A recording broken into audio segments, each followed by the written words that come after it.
God, who in your wisdom and goodness have appointed the offices of leaders and parliaments for welfare of society and the just government of the people, we beseech you to behold with your abundant favor as your servants, whom you have been pleased to call to performance of important trust in this republic. Let your blessings descend upon us here assembled. Grant that we treat and consider all matters that shall come under deliberations in so just and faithful a manner as to promote your honor and glory and to advance the peace, prosperity, and welfare of our country and of those whose interests you've committed to our charge. Amen.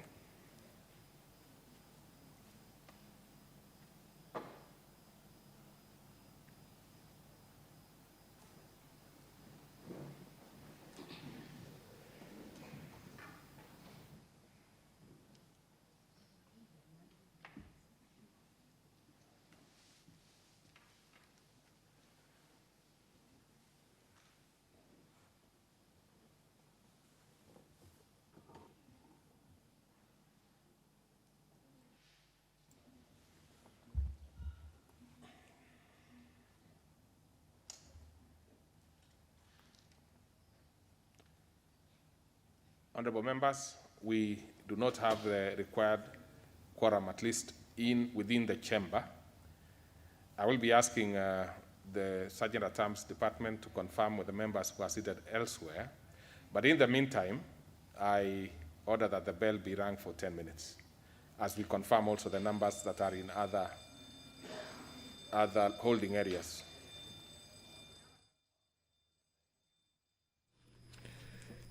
The presiding speaker, who is also the Deputy Speaker of the National Assembly, Honorable Moses Chiboy, has invoked Standing Order number 34 of the National Assembly, which speaks to the quorum of the National Assembly. Standing Order 34, subsection 1, says that a quorum of the House or of a committee of the whole House shall be 50 members.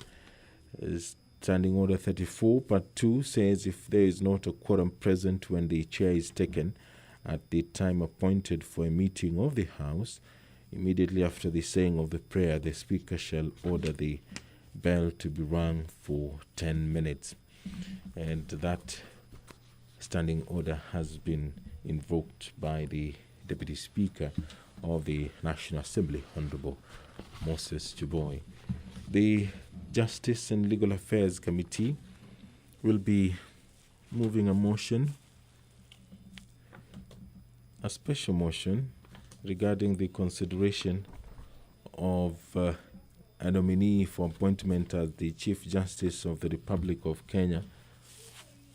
And the committee did vet the nominee on 13th of May 2021 and has compiled a report which will be debated by the members of the National Assembly, and the members will have their say on this particular matter.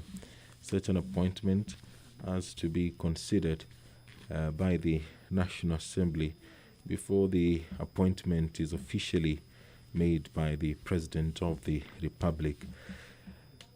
Lady Justice Martha Koome was interviewed by the Judicial Service Commission, and her name was forwarded to the President, and the President did forward her name to the National Assembly for consideration.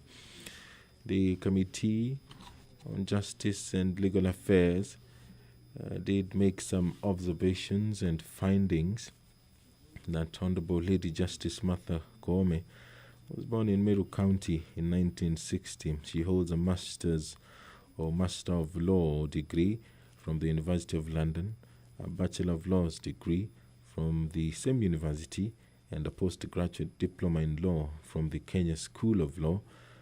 She was admitted to the role of advocate in 1987. Before being appointed as a judge of the High Court, she was a legal practitioner in private practice for 15 years, from 1987 to 2003. She was engaged in civil and criminal litigation as well as general practice matters. The nominee has a strong track record both in the judiciary and private practice, where she successfully served both as a professional and a leader.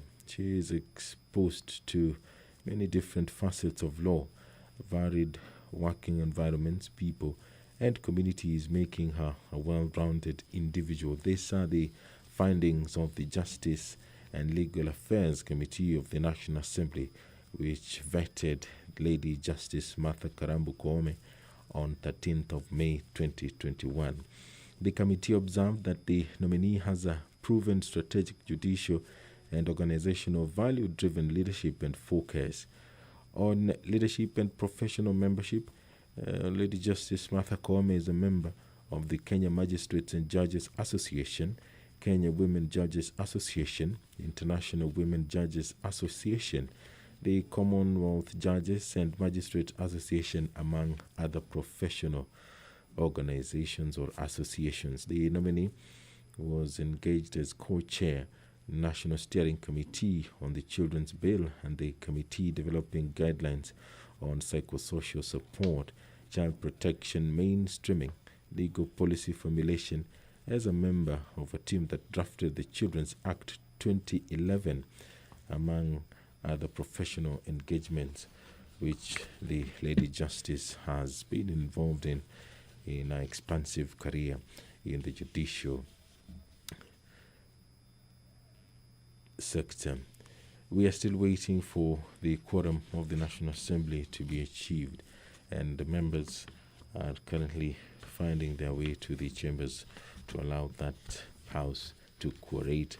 Other findings by the Justice and Legal Affairs Committee is that in community service and pro bono activities, Lady Justice Martha Koome has been supporting Huruma Hospital, Nanyuki, Imani Children's Home, Kayole, support for rehabilitation schools. The nominee has published in Digest on Case Flow Management in Progress, Women's Guide to Law, conducted research on behalf of the Federation of Women Lawyers, otherwise known as FEDA. The committee did make other observations as well and findings which are listed in the report, which will be moved and debated by the National Assembly before the report is put to a vote. The members must have their say on this according to the provisions of the Kenyan Constitution for Lady Justice Martha Koome to be formally appointed as the next Chief Justice of the Republic of Kenya to replace the retired Chief Justice David Maraga. The committee made a recommendation that pursuant to Article 166, subsection 1A of the Constitution of Kenya, the Public Appointments Parliamentary Approval Act of 2011 and Standing Orders 216, subsection 5F and 199 of the National Assembly, the committee recommends that the House approves the nomination of Honorable Lady Justice Martha Karambu Koome for appointment by His Excellency the President as the Chief Justice of the Republic of Kenya. That committee is chaired by the Honorable Member Clement Muturi Kigano, who will be moving this special motion before the National Assembly during this special sitting, which was gazetted on 17th of May 2021. It is tradition and it is abiding with the Constitution that such a Judicial Service Commission interviewing panel, she was faced with a raft of questions and she emerged as the best candidate suited to replace retired Chief Justice David Maraga, and that particular process is still underway. The National Assembly will have its say on this particular matter. The Committee on Justice and Legal Affairs did have its say, and now the committee will be leaving it to the House to consider this particular nomination of Lady Justice Martha Koome as the next Chief Justice of the Republic of Kenya. Just a quick recap. On 28th of April 2021, pursuant to Standing Order 42.1, the Speaker communicated to the House a message from His Excellency the President, Honorable Uhuru Kenyatta, regarding the nomination of Honorable Lady Justice Martha Karambu Koome for appointment as Chief Justice of the Republic of Kenya. The message dated 28th April 2021 was addressed to the Speaker of the National Assembly as per the provisions of Article 166, subsection 1A of the Constitution of Kenya 2010. The message also included a copy of a letter to His Excellency the President conveying the decision by the Judicial Service Commission nominating the Honorable Lady Justice Martha Koome for consideration for appointment as Chief Justice of the Republic of Kenya. The above constitutional provisions require that in making appointments to the office of the Chief Justice, the President shall seek the approval of the National Assembly. The Speaker of the National Assembly referred the message together with the nominee's curriculum vitae to the Departmental Committee on Justice and Legal Affairs for consideration pursuant to provisions of Standing Order 42, subsection 3C. The committee conducted public participation in the process of approval hearing by inviting written submissions from members of the public. In this regard, an advert was placed in the newspapers on 30th April 2021. This process was undertaken in compliance with the requirements of Article 118 of the Constitution, Section 6, Subsection 9 of the Public Appointments Parliamentary Approval Act of 2011 and Standing Order 45, Subsection 3 of the National Assembly.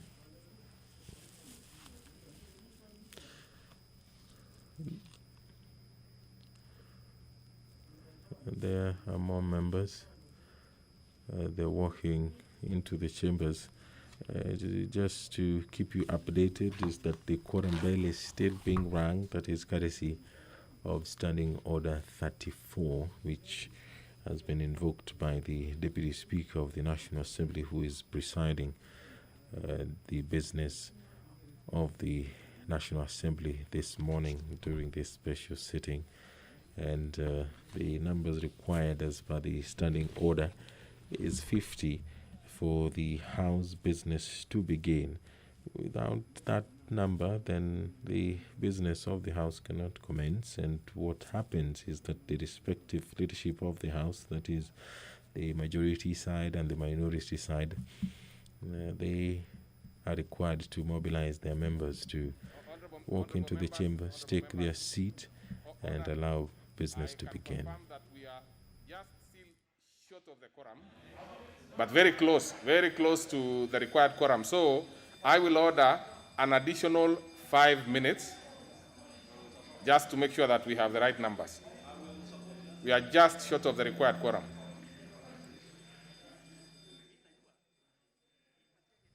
The Deputy Speaker of the National Assembly is still within the requirements of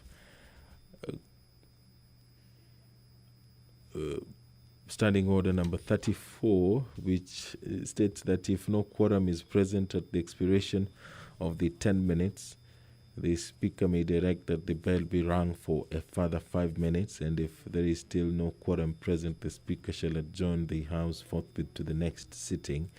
So we are in the second part of that provision, number 34 of the National Assembly Standing Orders, where the quorum bell is being rung for 5 minutes. The Deputy Speaker did indicate that that number is close to 50, but it needs to be exactly 50 for business of the National Assembly to begin. Now, Emmanuel Wangwe, who is honorable member, has stepped out, perhaps to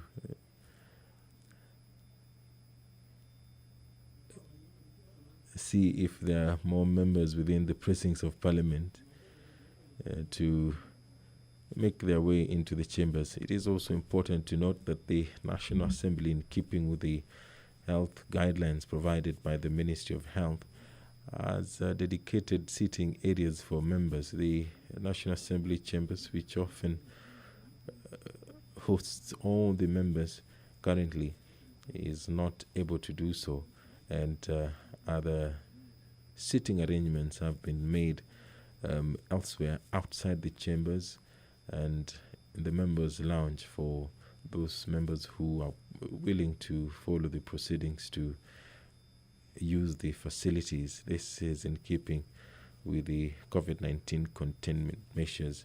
The country is at the moment battling the contagion, just like her neighbors and other countries around the world. COVID-19 has been in existence for more than 1 year now, and the National Assembly, as well as the Parliamentary Service Commission as a whole, is playing its part in ensuring that it stems the spread of the coronavirus pandemic in Parliament. And let's not allow any member to go out now. You know the rules of procedure. Once a quorum bell is rung, no member leaves the chamber until it's determined one way or the other. So we can now proceed.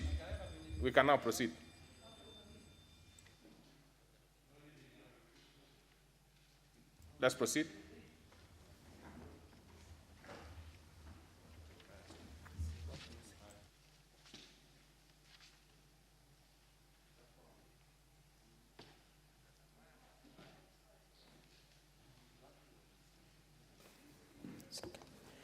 Order number 1, administration of oath. Order number 2, communication from the chair. Order members, the members coming in, please take your seats.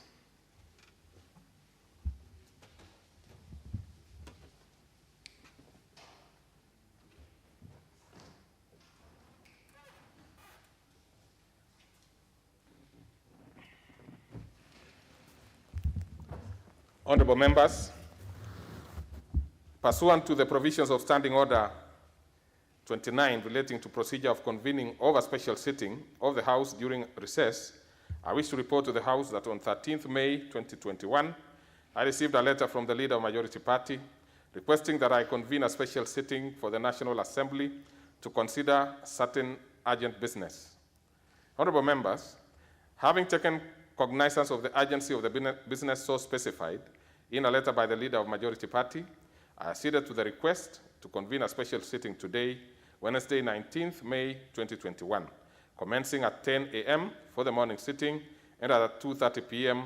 in the case of the afternoon sitting, for the purposes of A, tabling the report of the Departmental Committee on Justice and Legal Affairs on the vetting of the nominee for appointment to the position of the Chief Justice of the Republic of Kenya. B, tabling of any other paper with statutory timelines. C, transaction of the following business. 1, the notice of motion and consideration of special motion for the approval of appointment of the Chief Justice of the Republic of Kenya. And 2, consideration of the report of the Committee on Delegated Legislation on the following: A, exemption of the income tax for Japanese companies, Japanese consultants, and Japanese employees by the legal notice number 15 of 2021 of 26 February 2021. B, public finance management, National Emergency Fund regulations 2021, legal notice number 27 of 2021 of the 5th March 2021. And C, exemption from income tax for airlines with Government of Kenya shareholding of at least 45% and its subsidiaries, as legal notice number 27 of 2021 of 17th March 2021. 3, first reading of the following bills subject to Article 110(3) of the Constitution. A, Livestock Bill, National Assembly Bill number 16 of 2021. B, Irrigation Amendment Bill, National Assembly Bill number 12 of 2021. C, the Community Group Registration Bill, National Assembly Bill number 20 of 2021. And D, National Hospital Insurance Fund Amendment Bill, National Assembly Bill number 21 of 2021. 4, the second reading of the Public-Private Partnership Bill, National Assembly Bill number 6 of 2021. And 5, Committee of the Whole House on the following bills. A, the Kenya National Library Services Bill, National Assembly Bill number 5 of 2020, and B, the Narcotic Drug and Psychotropic Substances Control Amendment Bill, National Assembly Bill number 27 of 2020. Honorable members, pursuant to provisions of Standing Order 29, I did gazette the said special sitting of the House via Kenya Gazette Notice number 4699 of 17th May 2021. And in this regard, the sitting of the House this morning and afternoon are properly convened.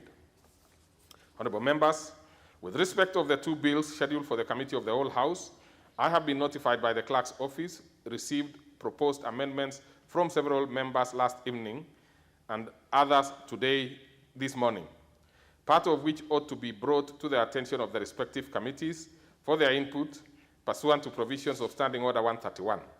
In this regard, I request the Leader of Majority Party to confer with the Chairperson of the Departmental Committee on Labor and Social Welfare and the Chairperson of the Departmental Committee on the Administration and National Security with a view of charting a way forward before the said business is reached during the afternoon sitting. Having said that, may I remind the honorable members that today's sitting has come at a time when the country is witnessing a spike in the number of COVID-19 pandemic infection, and indeed stated by the Ministry of Health. In this regard, I urge honorable members to continue strictly adhering to the Ministry of Health protocols issued for prevention of the pandemic. In particular, the honorable members are advised to observe the social distance while in the chamber and in all other facilities. Strictly sit only in the designated places in the chamber and avoid changing seats or having close physical interaction. May I once again remind the House that as leaders, we have a duty to contribute to the concerted effort of flattening the curve of the COVID-19 pandemic infection in the country. The House is accordingly guided, and I thank you, honorable members.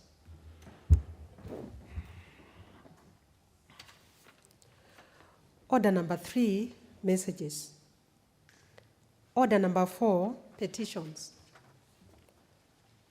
Order number 5, papers. Under that particular order, we have the Departmental Committee on the Justice and Legal Affairs.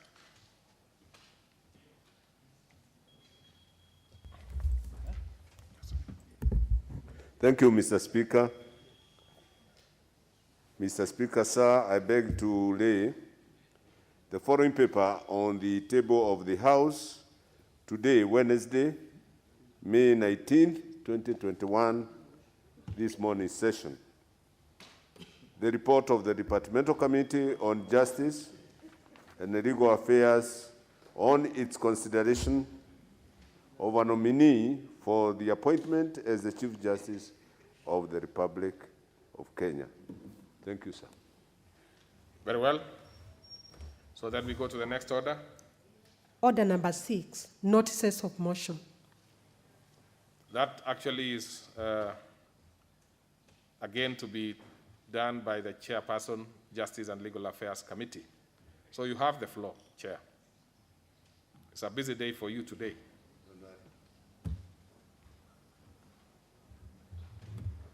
So again,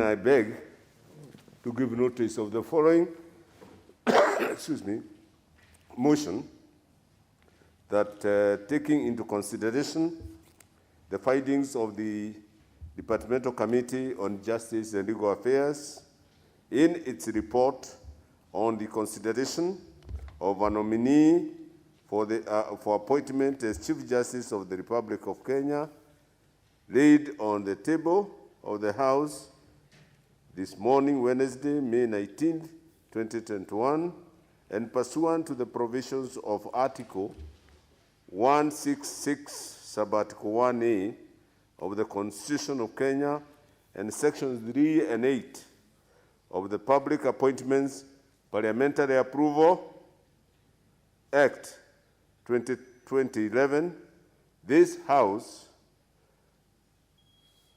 approves the nomination of the Honorable Lady Justice Martha Karambu Koome for appointment as the Chief Justice of the Republic of Kenya. Very well. So we move to the next order. Order number 7, questions and statements. Order number 8, motion. Consideration of exemption from income tax for Japanese companies, consultants, and employees. Okay, that one will be moved by the Committee on Finance. Oh, delegated legislation, sorry. The Honorable Kamket, member for Tiati. Proceed. Mr. Speaker, sir, I beg to move that this House adopts the report of the Committee on Delegated Legislation on its consideration of the exemption from income tax for Japanese companies, Japanese consultants, and Japanese employees, legal notice number 15 of 2021, laid on the table of the House on Thursday, 13th May 2021. Mr. Speaker, sir, I believe honorable members have been able to get the report of the committee from the table office so that they are able to follow this motion. The legal basis, Mr. Speaker, for granting an exemption as contained in legal notice number 15 of 2021 is stipulated in section 13(2) of the Income Tax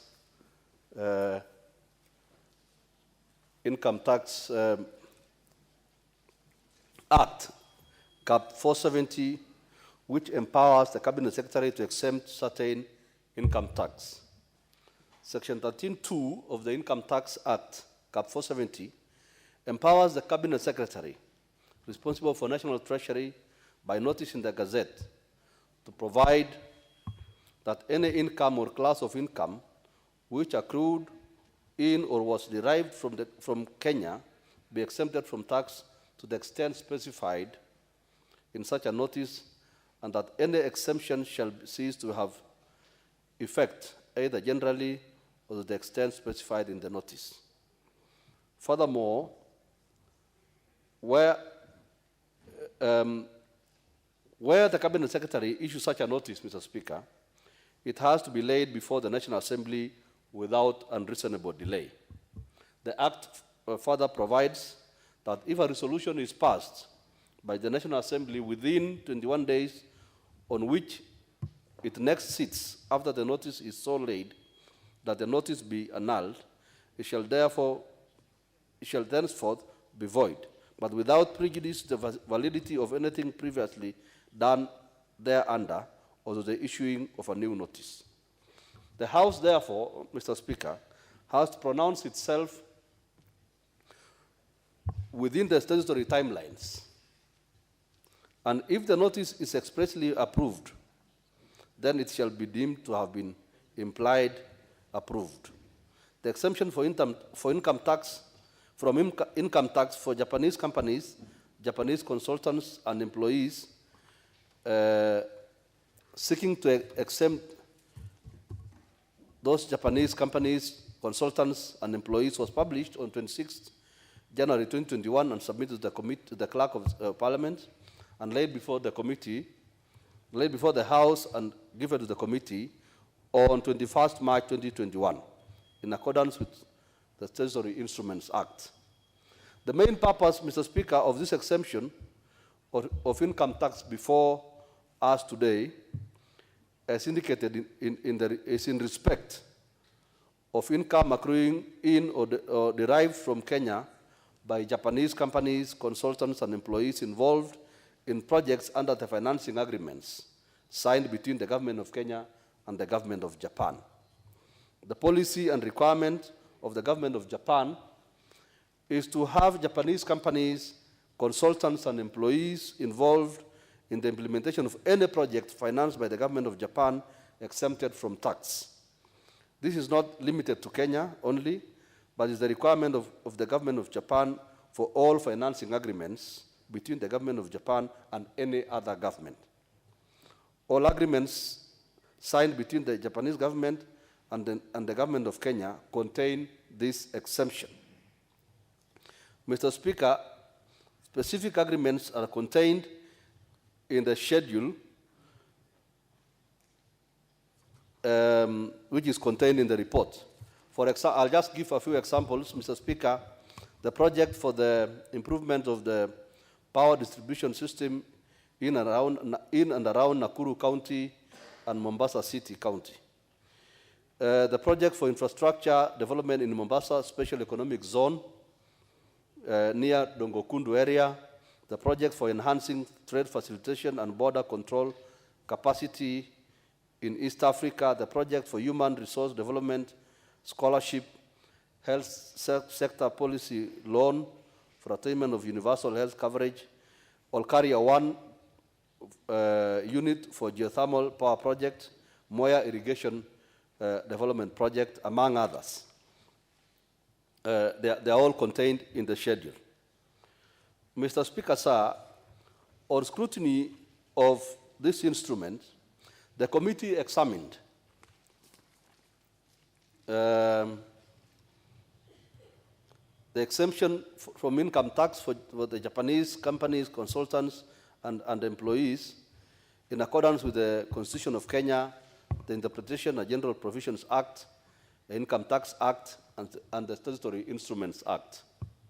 Pursuant to Section 16 of the Statutory Instruments Act, which requires the committee, where it's practically possible, to confer with the regulation-making authority, the committee held a virtual meeting with the regulation-making authority, that is the Cabinet Secretary for National Treasury and Planning, on 15th of April 2021, where he responded to the committee's concerns. The Cabinet Secretary assured the committee that the overall benefits to be derived from effective and efficient implementation of these projects outweigh the taxes foregone. In addition, the income from the jobs created from the projects and the income derived from the expenditure on the said projects generates revenue that is far much above the tax foregone as a result of the exemption.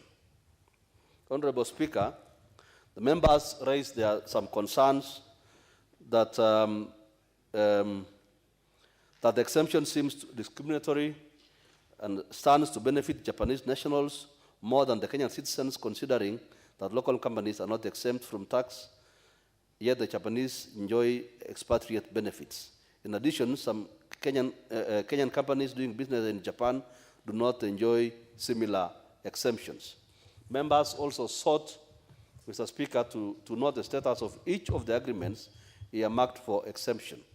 Documents were submitted indicating that 4 of the 16 projects are grants, while the rest are loan agreements. The committee, Mr. Speaker, observed as follows. Having examined a legal notice number 15 of 2021 in accordance with the Constitution of Kenya, the Interpretation and General Provisions Act and the Statutory Instruments Act. Number 1, that the legal notice was submitted within the statutory timelines contemplated under Section 11 of the Statutory Instruments Act. 2, that the legal notice was published on 26th February, submitted to the clerk on 9th of March, and laid before the House on 23rd of March, which is all in accordance with Section 11 of the Statutory Instruments Act. Mr. Speaker, on the matter of public participation, the committee observed that the National Treasury and Planning submitted before the committee and in their documentation forwarded to the National Assembly that the legal notice is an understanding between the two governments and that public participation may therefore not apply. Having considered the above averment, Mr. Speaker, the committee subjected the notice to the test specified in the Statutory Instruments Act and noted the following.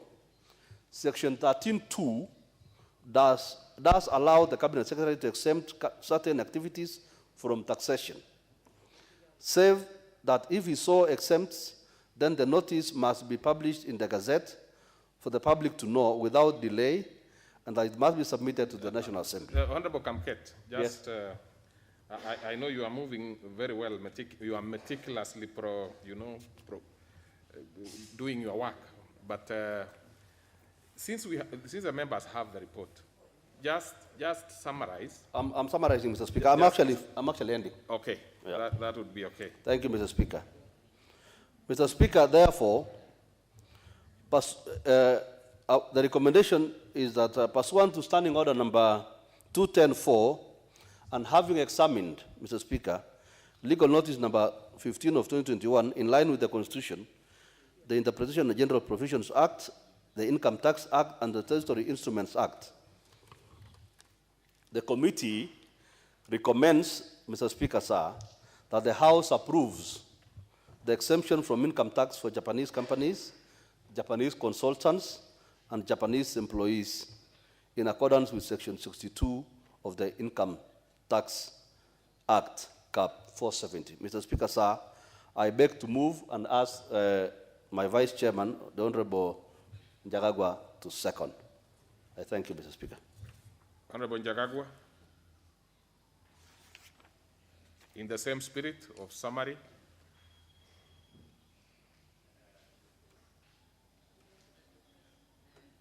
I can't seem to trace your card here. Well, but what seat are you seated?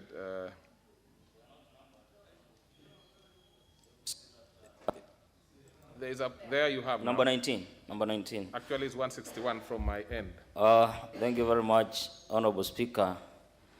I know you are in a hurry because of the next motion that is coming. No, I'm not in a hurry at all. We have specific times until 1 p.m., so I'm just saying that we should summarize. And by the way, this goes to even the next, the mover of the next motion. We really don't need a lot of details. I believe members, once they have the report, they can be able to, get it easily. So we don't really need to take a lot of time. I'm not saying specifically to touch you, the Honorable Njagagwa. Thank you, Speaker. Generally. Thank you, Speaker. Generally, I will say this, not that I stand guided by you. Sorry. Yes. In support of what my chairman has said, this is an agreement purely between the government of Kenya and the Japanese government. What the Japanese government is seeking is to get an exemption of its employees and companies and their consultants for the work that they do to Kenya or that they do in Kenya. Basically, this is for the monies that they give to Kenya as grants or loans, that they are saying, we have brought in this kind of money, exempt our people, exempt our consultants, exempt our employees from paying income tax in Kenya. Purely because even from where they are coming from in Japan, they're also they're paying their income tax. So, Mr. Speaker, having had my chair, and having had the CS for National Treasury, Mr. Yakuri Atani, via virtual meeting, he was able to explain and expound why we should give this exemption. And as a committee, in as much as there were issues raised, do Kenyan companies that do business in Japan, do they get the same kind of exemption? Now that we leave to the Ministry of Foreign Affairs and the Kenyan government in its totality to negotiate such exemptions for Kenyan companies doing business in Japan or other countries that give us money. But we've thought that the projects that have been tabulated in the schedule given forth by my chairman, that is the Ndogokundu, the Moya Lais, the Mombasa Special Economic Zone, Mombasa Gate Bridge, or Kalia 1 and 2 and 3 units, the benefits that is accruing to Kenya by far outweighs the income that would have been accrued by charging these consultants and companies income tax. So, Mr. Speaker, without belaboring on this matter, without belaboring too much on this matter, I beg to support. Thank you. Thank you very much. Second. Chair, having seconded, I will move to the next step, which is to propose. Other members, you can take your seats, those who, or freeze wherever you are. So, honorable members, I propose a question which is that this House adopts the report of the Committee on Delegated Legislations on its consideration of the legal notice number 15 of 2021 on the exemption of income tax for Japanese companies, Japanese consultants, and Japanese employees laid on the table of the House on 13th May 2021, pursuant to provisions of Section 13(2) of the Income Tax Act, approves legal notice number 15 of 2021 on exemption from income tax for Japanese companies and Japanese consultants and Japanese employees. Now, members, you make up your mind, those ones who will want to speak on this one and the ones who want to speak on the next, because I will be picking from the list, so then therefore it might disadvantage you by dropping yourself a little lower. So let's start with the leader of majority party. I believe the ones who will be pressing intervention will be actually requesting this particular one. So they may lose on the other one, but still it is okay. This is also an equally important issue. Yes, thank you, Honourable Speaker. Honourable Speaker, I rise to support this report from the committee on the exemption. And really by way of, just to put it on record, that in the first instance, as a country, we already signed up to give these exemptions. So Parliament is only ratifying what was already agreed as a condition of being given the grant. And the logic is very clear, that if the Japanese government is to give Kenya a certain amount as a grant or as a concessional loan, you cannot then also seek to profit from the same grant by taxing the services that are being provided as part of the operationalization of that grant by Japanese companies. Because the grant agreement or the loan agreement will have those provisions that certain services, certain goods will be sourced from Japan. And they will pay their taxes in Japan. And rather than tax here and try to operationalize double taxation agreement, for all donor-funded projects, the standard is we will provide you with money, we will provide you with, some will come in terms of goods, some will come in services by Japanese companies, but they will pay their taxes at home and not here. And the standard is also within the operation, the UN and others. And the other thing I just want to highlight, if you look at the schedule, which is within the report, you'll find again, most of these projects are rollovers of what started, like the Okerias, I believe, started the Mombasa port, July 2017. But some of these are earlier projects that began in 2010, in 2012, even when we didn't even have these legal requirements that tax exemptions must be approved by Parliament, because it was within the powers of the Cabinet Secretary to do the exemption. But now, because of some of the changes that we did, it now requires this matter to come to Parliament. So basically, we are only ratifying what would ordinarily have been done, what was already included in the financing agreement, and the observation by the committee that Kenyan companies doing business in Japan are not getting similar treatment is really comparing apples with oranges, because Kenya is not giving grants or concessional loans to Japan that require that Kenyan companies supplying goods or services in Japan will be exempted. If we did that, then we could ask for reciprocity. And I think that's I just want to have that on record for the Hansard for future generations to know the rationale for doing this and not the reciprocity with the Kenyan companies. And with those remarks, Honorable Speaker, these are self-evident, self-automating issue that we signed up, we received the money, we received the loans, so we must do our bit, which is basically ratifying the conditions of the loan and the grant that we will receive goods and services from Japan without taxing for those services or income earned from them, because that is the only thing that makes sense to the Japanese in giving the loan to Kenya. And I'm sure we'll probably have several other issues coming of other countries.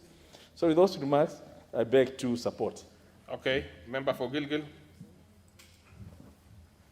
I can see this is a matter that we can actually dispense with quickly because Yes. I see only one more member interested. Thank you, Mr. Speaker. And this is just to support my committee in this report. And Mr. Speaker, as has been said by the mover and the second, I will not repeat, but our mandate was really simple, and it was to actually confirm and check whether these agreements and these exemptions, are they in accordance with the Constitution? Are they going against any act of Parliament? Do they infringe on any fundamental rights of the public? And I think, Mr. Speaker, I can confirm that we actually had several long meetings on it. We tasked the CS Treasury, noting, Mr. Speaker, that even when we are doing what the leader of majority is saying is rubber stamping or just forwarding it, that we still represent the people. We had the right to ask the questions that we asked as a committee. We put the CS to task to actually confirm and give us a list of these projects. We confirmed that majority of them were actually not loans, were actually grants. And so the issue of double taxation was easy to actually now understand because they're actually giving us grant to take care of several projects in the country. So we were convinced that the statutory requirements as by the Statutory Instruments Act were followed. We were actually convinced on the issue of public participation, which was an issue that we had raised because we needed to know, to be able to gauge the fundamental rights and the infringement for the public. That is the only way to do it. So I think we are in agreement that we support, and I support the committee, and I support the exemption as has been moved by our chairman. Thank you, Mr. Speaker. Okay, seeing that there's actually not a major issue here, nobody else is interested. So we give the mover to reply.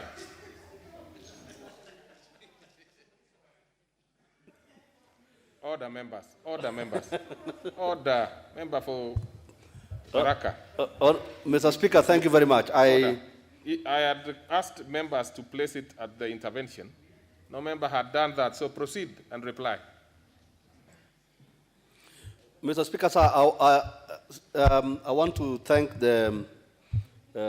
my Vice Chairman for ably stating the way it is. I thank the Leader of Majority for actually clarifying that if we want the matter of reciprocity to apply to us, we must pull up our socks, improve our economy, so that we are able to do as Kenyans, give grants to Japan, so that we can be able to ask for reciprocity. And I thank Honorable Martha for supporting the motion. I beg to reply. Honorable members, I do what is required to be done, which is to put the question. I put the question, which is that this House adopts the report of the Committee on Delegated Legislations on its consideration of the legal notice number 15 of 2021 on the exemption from income tax for Japanese companies, Japanese consultants, and Japanese employees, laid on the table of the House on Thursday, May 13, 2021, pursuant to provisions of Section 13(2) of the Income Tax Act, approves the legal notice number 15 of 2021 on exemption from income tax for Japanese companies and Japanese consultants and the Japanese employees. Will as many as of that opinion say aye? Aye. Many as of a contrary opinion say nay? The ayes have it. Next order. Order number 9, special motion. Consideration of a nominee for appointment as the Chief Justice of the Republic of Kenya. Okay, what is it? I'm surprised, Honorable Kamket, that after your motion has passed, what is out of order with your motion passing? Yes, you have it. Mr. Speaker, I'm rising, Mr. Speaker, I'll need your guidance, Mr. Speaker, on a matter that I think is of national importance. Mr. Speaker, I am concerned about the whereabouts of our Speaker. Mr. Speaker, we have been reading in the media that our Speaker is under some spell somewhere.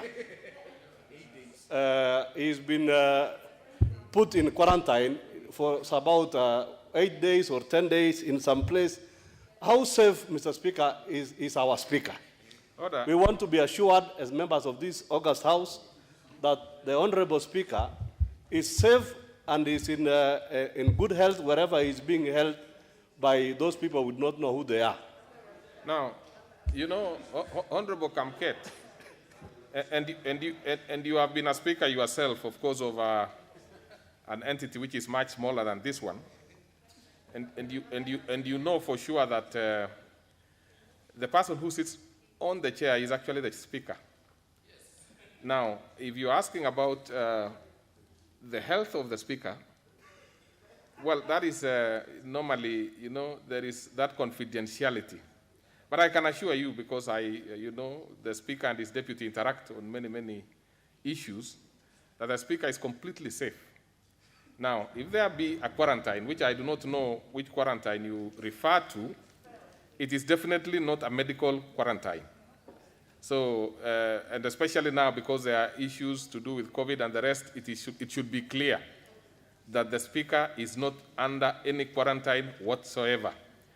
Now, the speaker, like every other occasion, has many, many things that he does and attends to, and he's attending to one of them.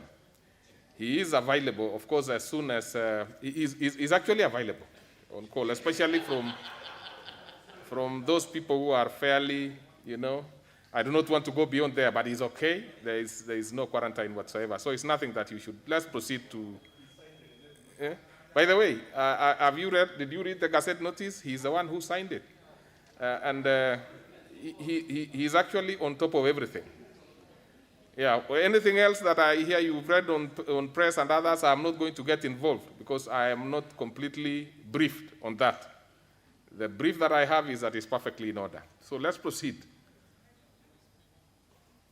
Proceed. We are moving the next motion, that is by the chairperson, Jaila. Have you called the order? Yes, you have.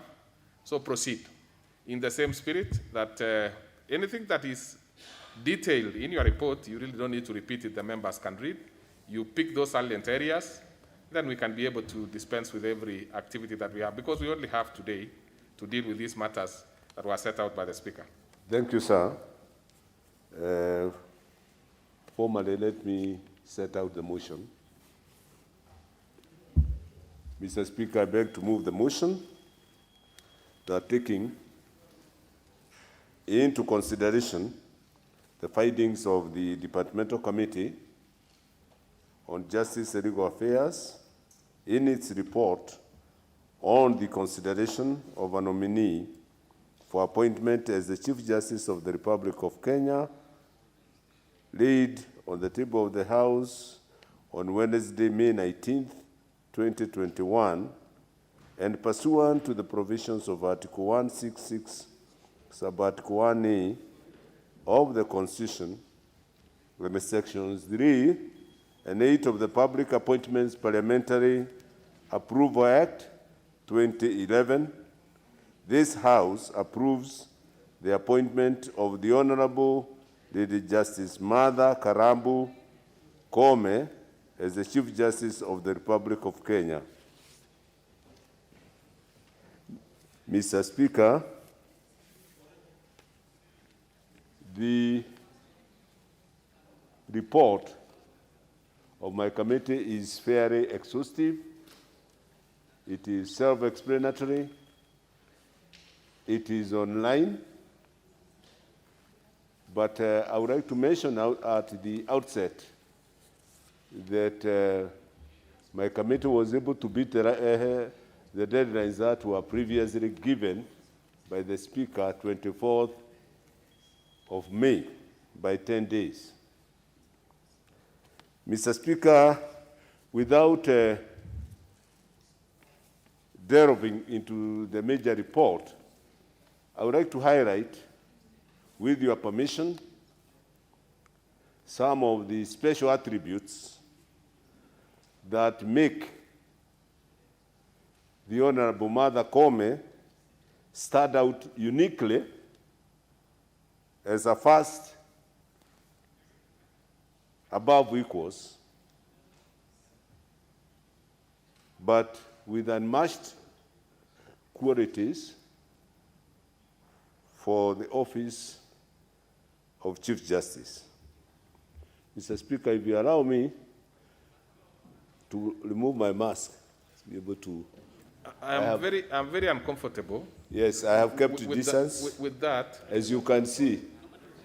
As you can You see, we have been very consistent in asking members. It's only that you are in an N95, so it is interfering with your. Yes. The voice, you know, I can see you have some problem with creating that voice. Yes. But Mr. Speaker, you indulge me. You need to wear the mask. You will Vero. be brief anyway, so put the mask. Vero. For. And by the way, the member seated next to you does not have a mask, and I might actually take very, very serious steps against her, because the two of you not in a mask is not good at all. We take your advice. Yes, so proceed. Mr. Speaker, let me highlight some of the attributes that relate. And by the way, we can hear you very well. Proceed, please. The judge is a wife, mother, and has a solid family background, has very sound educational and professional background, wide experience in family law, children's rights, and human rights, has vision to revolutionize the judiciary and eliminate corruption in all forms and shades. She believes I can testify that she demonstrated that she believes in active constitutionalism and has distinguished herself in upholding the Constitution without influence of political, ethnical, or other parochial considerations.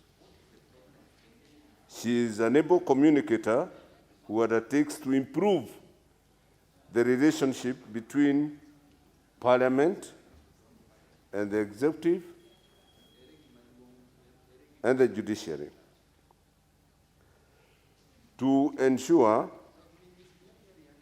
that budgetary allocations as a constitutional budgetary allocations to the judiciary as a constitutional requirement is met so that independence of the judiciary is sustained.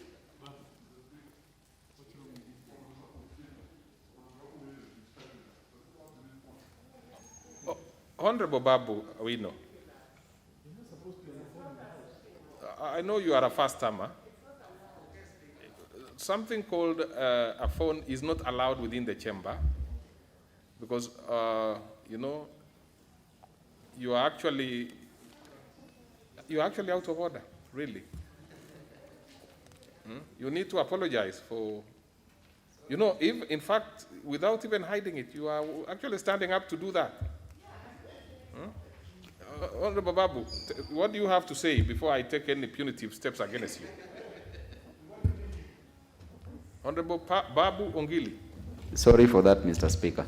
Okay, if you have, it's not easy to get a sorry from you, so once that happens, let us proceed. Out of respect. Proceed. Thank you, Mr. Speaker. If I may continue. The lady is able to somebody dialogue to solve the stalemate in the appointment of the 41 or so judges. She is able to ensure that the ratio in Wabora case, if you recall, Mr. Speaker, sir, the Wabora case, that the courts should, with a lot of circumspection and sparingly issue orders that may inhibit parliamentary processes and procedures. She would also, she confirms that she rose to unnecessarily create bad blood with the other arms of government. She has a vision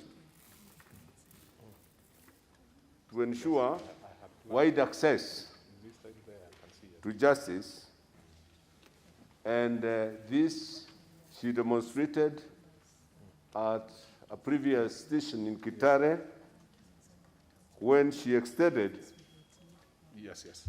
judicial services and justice to far-flung areas,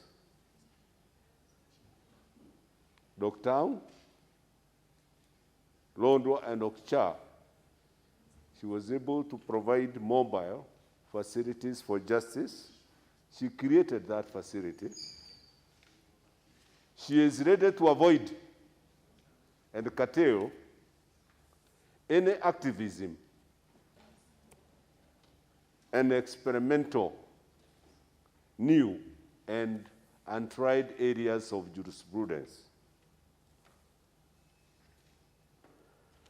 Particularly, Mr. Speaker, she is ready, able, and willing to breathe life to Article 259 of our Constitution, which the relevant passage is that this Constitution shall be construed, interpreted in a manner that, most important, there are 4 considerations, but the last one is a crucial one, that in a manner that contributes to good governance. And on the same article, she says she is able to ensure that the law will always be speaking.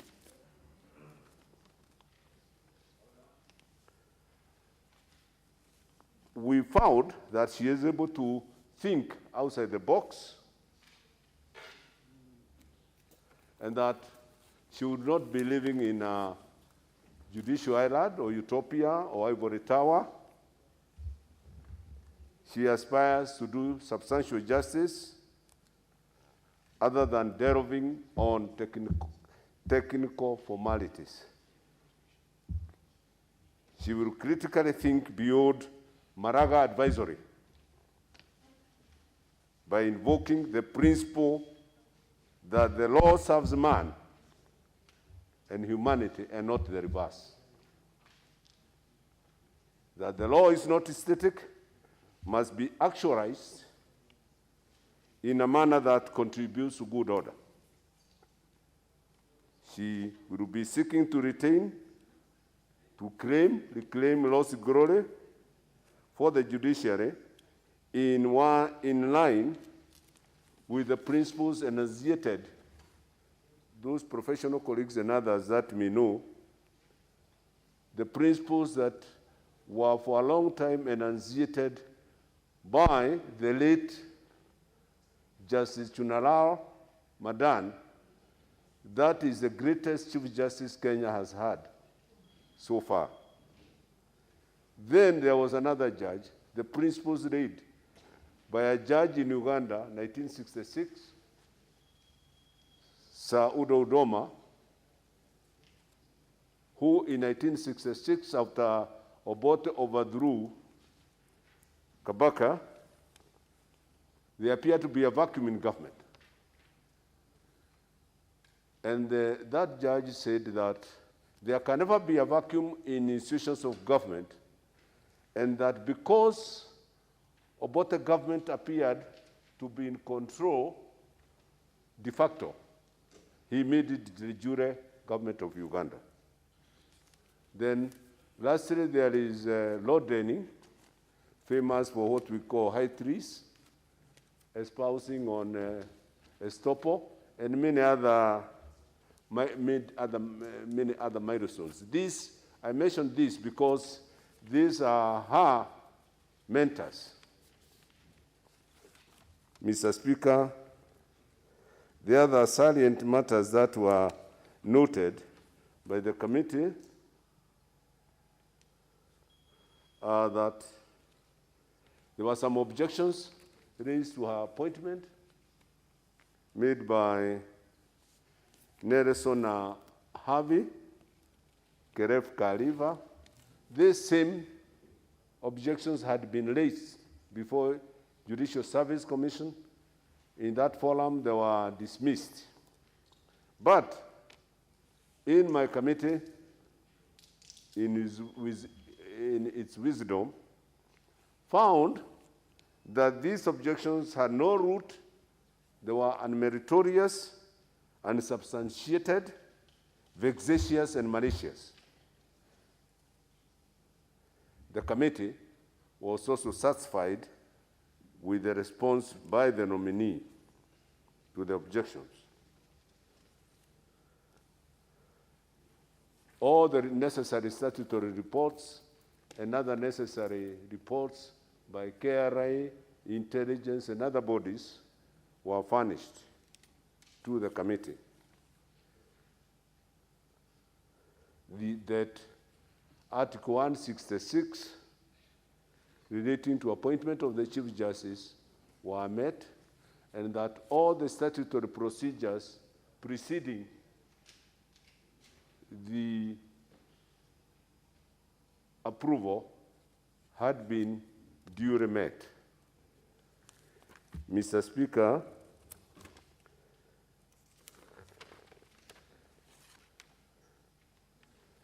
now that the statutory procedure and constitutional provisions were met, all the requirements were met in the first schedule of the Judicial Service Act 2011 on provision relating to the appointment procedure for appointment of judges. Mr. Speaker, then pursuant to Article 166 of the Constitution of Kenya, the Public Appointments Parliamentary Approval Act 2011, starting under 216, suborder 5F, and 199 of the National Assembly, the committee unanimously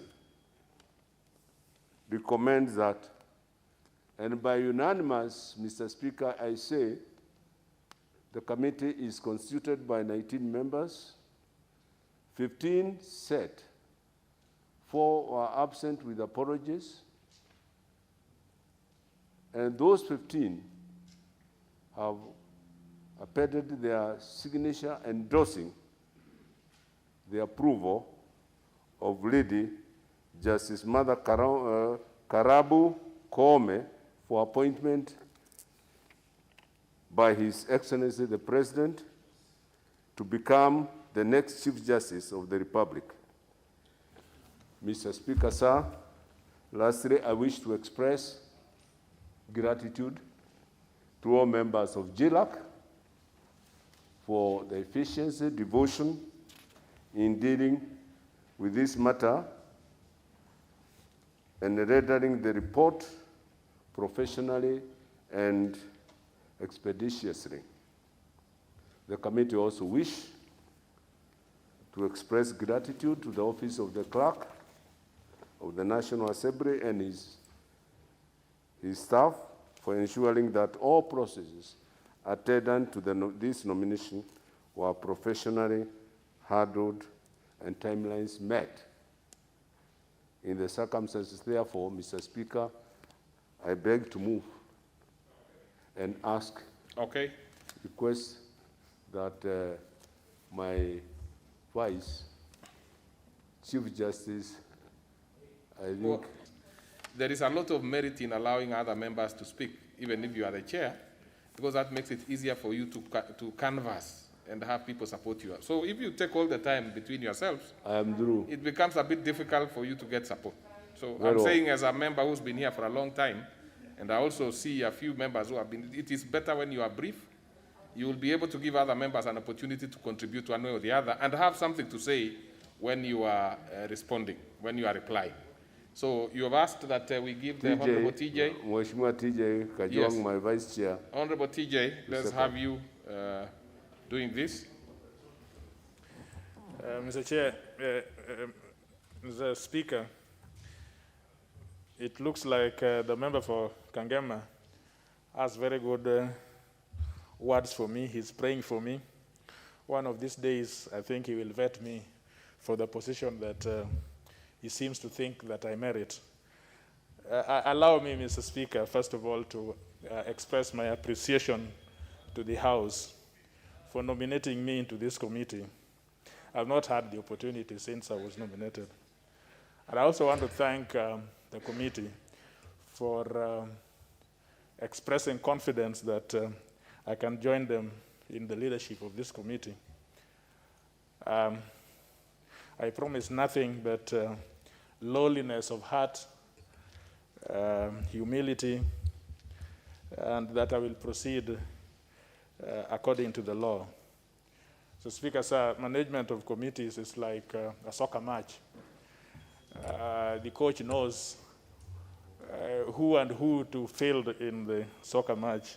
And especially if he thinks that the soccer match could end into a post-penalty, there are chances that he will reshuffle people, including goalkeepers. So when you see that I am in the game, probably I am there to shoot now, the Mr. match. Seconder, get back to the main Mr. business. Speaker, those are very relevant to this issue because all these issues are dovetailing around the issues concerning the committee. But I'm a seasoned member of this committee. I rise to second this motion for the approval of the Chief Justice. Mr. Speaker, sir, you should watch the video. Mr. Speaker, I want to get your attention. Mr. Speaker, sir, if I could just get a little attention from the Speaker's office. You should watch the video. Mr. Speaker, sir, I was making a comment. I'm making a very, and I think the leader of the majority should listen to me also. You should watch the video of how this committee conducted the vetting. It is how it should be done. And as the Deputy Speaker and the Chair of Liaison, I humbly suggest that this video should be clipped and sent to committees so that we have a proper way, a way with decorum, that approval hearings, selection hearings should be done in the Assembly. It is how it should be done, now, the quality of it all. Now, who was the judge in this one? Maybe what you should be suggesting, Honorable TJ, yes. You have actually, excited the House to want to look at the video. Yes. Now, don't say anything more on the video. We definitely will be getting back to the committee on whether we think that they did a good job and therefore spread the gospel to the rest of the committee. I'm sure you'll return a verdict. I can assure you that one, we will want that video, and we will want to see what happened in this committee that even TJ I'm himself. sure you'll return a verdict that this is how things should be done. But, Mr. Speaker, sir, the approval is governed by Section 7 of the Parliamentary Approval Act. And the three issues that we look at is the procedure adopted by the interviewing panels, the constitutional and statutory suitability, and then the last one is a whole gamut called suitability in terms of experience and competence. The report is replete with specific findings on the procedure that was adopted, the constitutional and statutory competences that the Lady Chief Justice exhibited, and issues on suitability. And you will find that in every of those issues, we have made specific recommendations approving the competence of Lady Chief Justice Martha Koome. But I don't want to spend time on that because that is in the report. I just want to speak to Lady Justice Koome. I'm sure wherever she is, she would be delighted to hear the National Assembly speak to her. Because this is the last time she's in our hands doing the vetting and the approval. I would want Chief Justice, when she is in office, to quickly look at Article 254, which is reporting by commissions and independent office. Mr. Speaker, sir, you know that in this article, every end of financial year, the commission, including the judiciary, will report to the parliament, will submit a report to the president and to parliament. The people before Chief Justice Martha Koome took a rather condescending attitude to the National Assembly, arguing that they could not come to the jurisdiction of National Assembly to make reports. They would rather send the registrar. We would want to see a Chief Justice who knows, who respects institutions. And one day, she would write to you as the Speaker to allow her to come and commend herself to the National Assembly and to give what they call the state of the judiciary every financial year. That is what we want. We would not want a Chief Justice who thinks that leadership of institutions is a question of bravado. These issues were put to her, and she understands the views that have been expressed by the National Assembly. And I'm sure that she would look at Article 254 very closely, and we will want to have a relationship between the judiciary and the legislature in a mature manner which is beneficial to everyone. The question of independence of judiciary is a bothersome issue, Mr. Speaker. You know, nobody complains, nobody undermines the independence of judiciary. Just like the legislature is independent. But if you are not careful, this issue called independence of the judiciary could be a big elephant in the house. We must start talking about it. Because we are talking about excesses of the executive. We are talking sometimes about excesses in legislature. But it would seem that this issue about independence of judiciary is an issue that Kenyans need to look at. Otherwise, we can see a situation where we are getting into what is called judicial capture, or what is called judicial activism, all under the aegis of independence of judiciary. Mr. Speaker, sir, I hear sometimes people talk, and recently when there was a decision of the High Court, many people are saying, oh, don't criticize those judges. Don't say things about those judges. Why not? These are people who are exercising authority delegated to them. We as legislators, we are criticized all the time. And it is good. It is the only time that public are able to engage with us. And so, when they make judicial decisions the way they did, I see no reason why Kenyans cannot have learned response and learned engagement with the merits of the decisions that they make. But the Chief Justice, I think, now knows that the question of independence of judiciary, without assaulting on it, but there must be a clear balance, because we live in this country, all of us. You choose to be independent, but you still live in this country.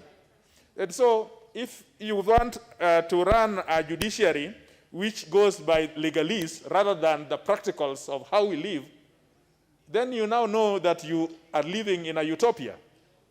Mr. Speaker, so I want to talk about gender. I can see my time running, but we are very few, Mr. Speaker. I don't know, maybe we should have more time now that we are few of us. I want to talk about gender.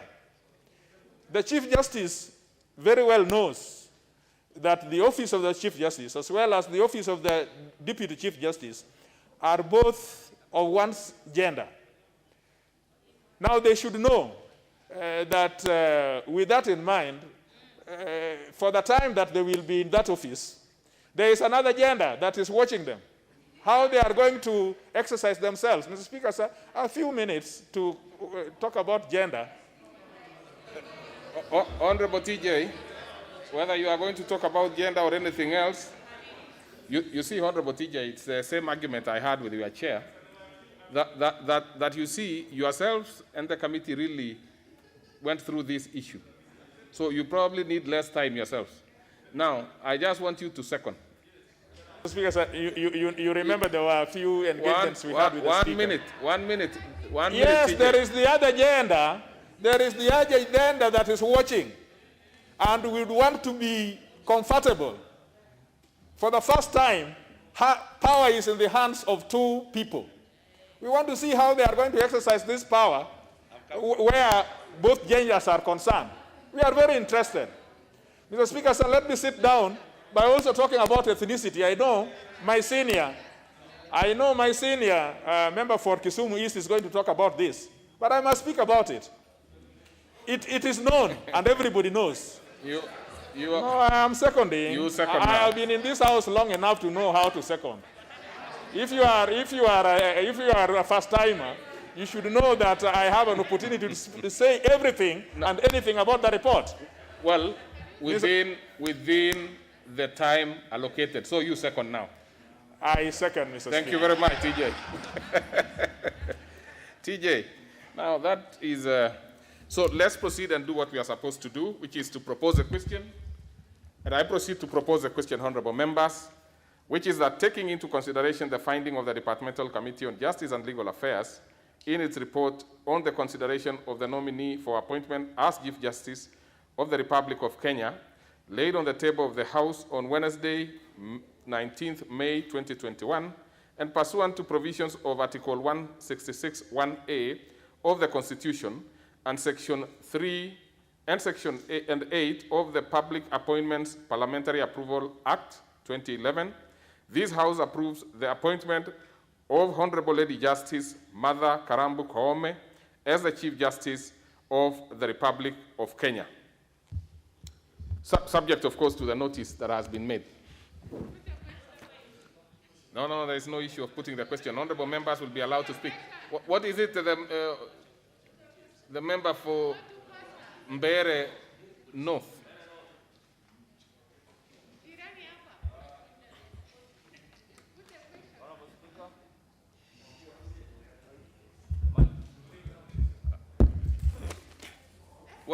Yes, Honorable, thank you, Honorable Speaker. With your kind permission, Speaker, I beg to give notice of the following motion. That pursuant to the provisions of Standing Order number 97-1, and notwithstanding the resolution of the House on February 10, 2021, limitation of debate on motions, including a special motion, this House orders that speaking time for each member be reduced from 10 minutes to 5 minutes. Mr. Speaker, my justification for the request for this motion, Mr. Speaker, is very simple. That this is a momentous occasion. It is a historical occasion, Honorable Speaker. You'll appreciate that the mover and the second have taken almost close to 1 hour or 45 minutes. Mr. Speaker, this is a special sitting. Time is not on our side. If we take the same amount of time, 10 minutes, and many of us want to speak in support of this motion, this is a lady who is assuming the office, Mr. Speaker, of the Chief Justice. And I have no doubt, going by the report that has been tabled by the mover, that if all of us, Mr. Speaker, were to take the entire 10 minutes, we will not give justice to this motion. And it is on that basis, Honorable Speaker, that I beg you, and I urge this House to find favor in my request that, Mr. Speaker, we limit ourselves to 5 minutes. Don't spend more time. If you are now, honorable members, just to give you an overview, we have about 30 members who want to contribute. That should help you in making your decision one way or the other. But as far as I'm concerned, it's for you, the members, to make your decision. So that the honorable member for Imenti North has made a request. Mbere. I said Mbere. I didn't say Imenti. I said Mbere. Mbere North. I know that particular member very well. I went to school with him. Actually, he went to school with me. I think it's the other way around. We went so, to school together. So that he wants that we limit debate to 5 minutes. Will as many as of that opinion say aye? Aye. And as of a contrary opinion say nay? The ayes have it. So 5 minutes for every member. We might ask the leader majority to relax a bit. Then he will have an opportunity to maybe have some more minutes, or based on his office. Can we start with the member for? I know the leader majority, of course, has a, but let's give a few other members. first. Let's start with Honorable Dawood, followed by Honorable Ambugu Munene, followed by Gitonga Murugara. In that order, so that we save time. Thank you, Mr. Speaker. Mr. Speaker, I want to say, first of all, I want to thank the JSC for nominating Honorable Justice Lady Martha Koome. And Mr. Speaker, the committee of JLAC, I want to thank them sincerely. I was there in that committee as a friend of the committee because Justice Lady Martha Koome comes from my constituency, and she comes from Kidio village in Muiteria, which is in North Imenti.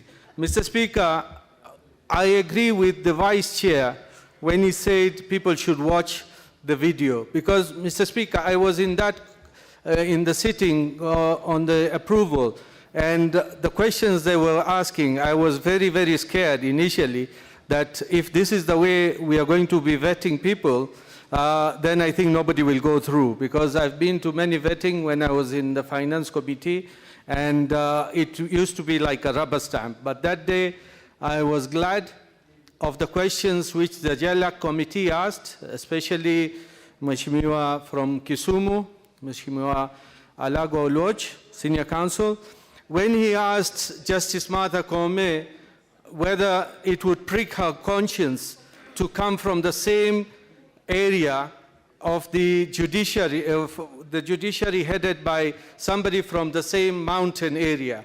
And Justice Koome replied very well in the sense that she said where she comes from or where she was born, she did not choose to be born from there.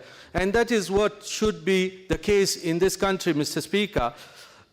Like for myself, I come from North Imenti, and nobody would expect me to be a member of North Imenti, but that is the way we need to change our country. That is what we need to change our mindset, Mr. Speaker. Mr. Speaker, when Justice Martha Koome talked about all the things she would do in the judiciary in her 100 days, I believe she's a woman who is a woman of integrity, a lady who can do what she says. Because, Mr. Speaker, I have dealt with her when she was assisting us in one of the schools she's been through, Mbeo Primary. And, Mr. Speaker, she's a very good mentor. Let me tell, she gives her time and energy because she mentored the children of Mbeo Primary. And, Mr. Speaker, when we as a country are grappling with the 2/3 gender principle, and now we are getting the 2/3 gender principle in the third arm of government, I think that should be the best thing which can happen to this country, because that goes to show that we are serious with the gender principle. Mr. Speaker, the president of the Law Society, Mr. Harvey, Nelson Harvey, I think he's a perennial litigant, because he said that he put a stop that the CJ should not be the CJ, Lady Justice Martha Koome, because he said that she ruled in different ways. And then he said he was representing the Law Society. I think he was not representing the Law Society, he was just representing himself. And the Supreme Court has given its verdict on why the election should have gone on the 26th. He has held it against her. He held the IRAD supplies against the National Cereals Board. He held that decision against her, and I think it was all proven that through the Supreme Court that there was a mistake on Nelson Harvey's case. So, Mr. Speaker, when we are talking about Lady Justice Koome, she has said that she is willing to work with the other arms of government, not to work at the exclusion. The judiciary is one part of the government, and she is ready to talk to the other arms of government so that we can have the judges who have not been sworn in, who have got no integrity issues, that they will be sworn in once she speaks to His Excellency the President. And I think once we have got that, then we should, on the question of the elections, Mr. Speaker, Lady Justice said, yes, there will be elections, as everybody knows, that in August 2022 we'll have elections. So at that time, the matter of the mountain will not be there, because it will be anybody who gives himself or herself to be chosen as the head of the executive. Whoever wins will be the head of executive, and it doesn't have to be that it has to be somebody from the mountain or the other place. Mr. Speaker, I want to say that she has even promised that she will sort out the land issues which are a headache in the judiciary. She will sort out the judiciary fund as well, Mr. Speaker, and I think with those, when she does what she's promised to do, we should have a good judiciary which is listening, and she'll come give us a address of the nation, either from the judiciary side. Thank you, Mr. Speaker, and I urge members. Very well, thank you. I will be putting the mic on for members I've mentioned so that we don't waste time. So even before you finish, and you don't press it off. Proceed. Thank you, Mr. Speaker, for giving me the chance to also contribute in support of the nomination and approval by our committee of Justice Martha Koome to be the next Chief Justice. Mr. Speaker, this lady has what it takes. First of all, she has good experience. That's 3 years of experience, Mr. Speaker. And this experience is both in the bar and also in the bench. She has, before she became a judge, she had practiced law for 15 years. And in the bench, she has been a judge for cumulative 18 years. These are a person who has gone through the rank from the High Court to Court of Appeal, and eventually we hope to the apex of this court. Mr. Speaker, during the interview with the legal committee, Lady Koome exhibited integrity, and also she came out as a person who really supports family. A lot of family values, Mr. Speaker. And in the judiciary, in the bench, we need someone who supports the family, because we all know that the family is the institution which bound the country together. Far from that, apart from our experience, she came out as someone who understands what a Chief Justice should do and should be all about. Someone who leads one arm of government, but at the same time, as she maintained the independence of the judiciary, because she was very clear that given the chance, she will ensure that the judiciary is absolutely independent. And that's what we want. All Kenyans of goodwill want a very independent judiciary. But she also acknowledged that judiciary or judges do not live in a vacuum. In terms of giving services, they are interdependent. That the 3 arms of government must work together when giving services to the Kenyans. And she assured us that because she has good negotiation and diplomatic skills, if we approve her nomination and she's appointed eventually by the president, she's going to ensure that the judiciary is fully served by, first of all, negotiating on how to have the 41 judges, Mr. Speaker, appointed, so that the judiciary is not clogged down by the many and the numerous cases which are pending before both the Court of Appeal, the High Court, generally in the whole judiciary. But she also acknowledged that judges and even the magistrates, when making their decision, they make errors. They are not infallible. They make mistakes. But what she said is that even when they make mistakes, appeal, so that instead of criticizing the judges or magistrates unnecessarily, use the mechanism provided by the law. The most important question was, is she a progressive? Is she going to introduce activism in the judiciary? But she was very clear that she's a progressive liberal, and she's going to ensure that all decisions the courts make are guided by the Constitution of Kenya. And that is the most important thing, that whatever decision the courts make in a term, ensure that they are guided by the Constitution of the Republic, of the 2010 Constitution, which should be the case, actually. Lastly, Mr. Speaker, we have to appreciate that she will be the first female Chief Justice. Kenya has had a number of about 23. Time is over, so you have supported anyway.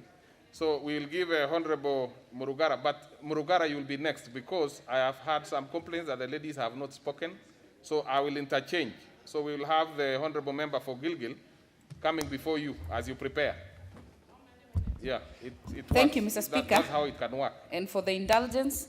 And Mr. Speaker, from the onset, I want to say that I support this nomination of Justice Martha Koome.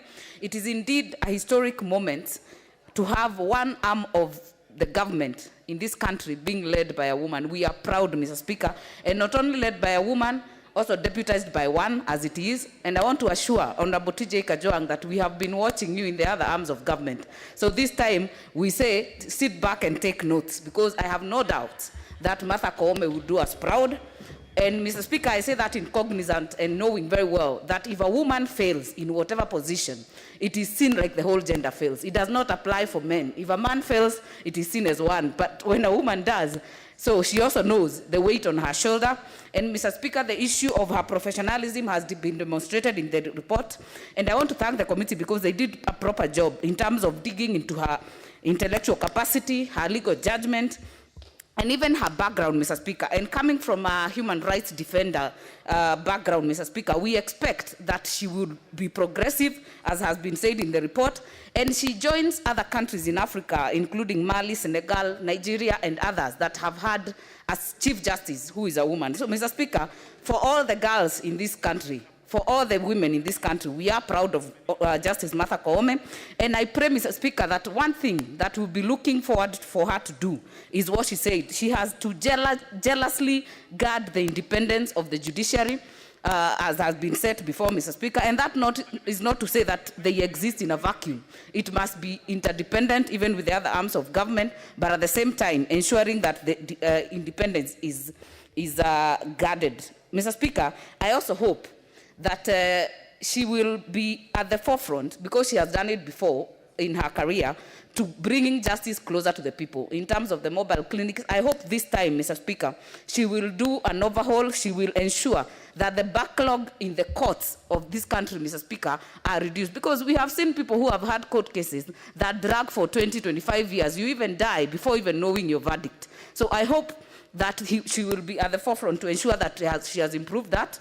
And Mr. Speaker, I want to note, even for people who have had matters in the courts recently, this COVID time, something I've noted from the judiciary is that if you have a matter in court and it is mentioned or it has a ruling, they actually send you a text message to tell you your matter was heard, to tell you your matter was listened to, and whatever happened to it. So I hope that this can also teach us, even as we embrace virtual participation, even in court, that she will put more resources in terms of ensuring there are enough magistrates and improving our ratio to ensure that this justice is actually commensurate to the number of people seeking these services. Mr. Speaker, I hope that the issue that she spoke to of operationalizing the judiciary fund is also something else I'll be looking forward to see. But more importantly, she must know that she's a trailblazer. She has set the pace, and we are watching. And not only the other agenda, even us who are her agenda are watching, because we know that she has opened doors and broken a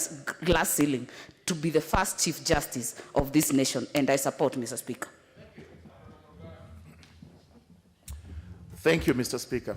Mr. Speaker, allow me to add my voice to support the report of the Justice and Legal Affairs Committee.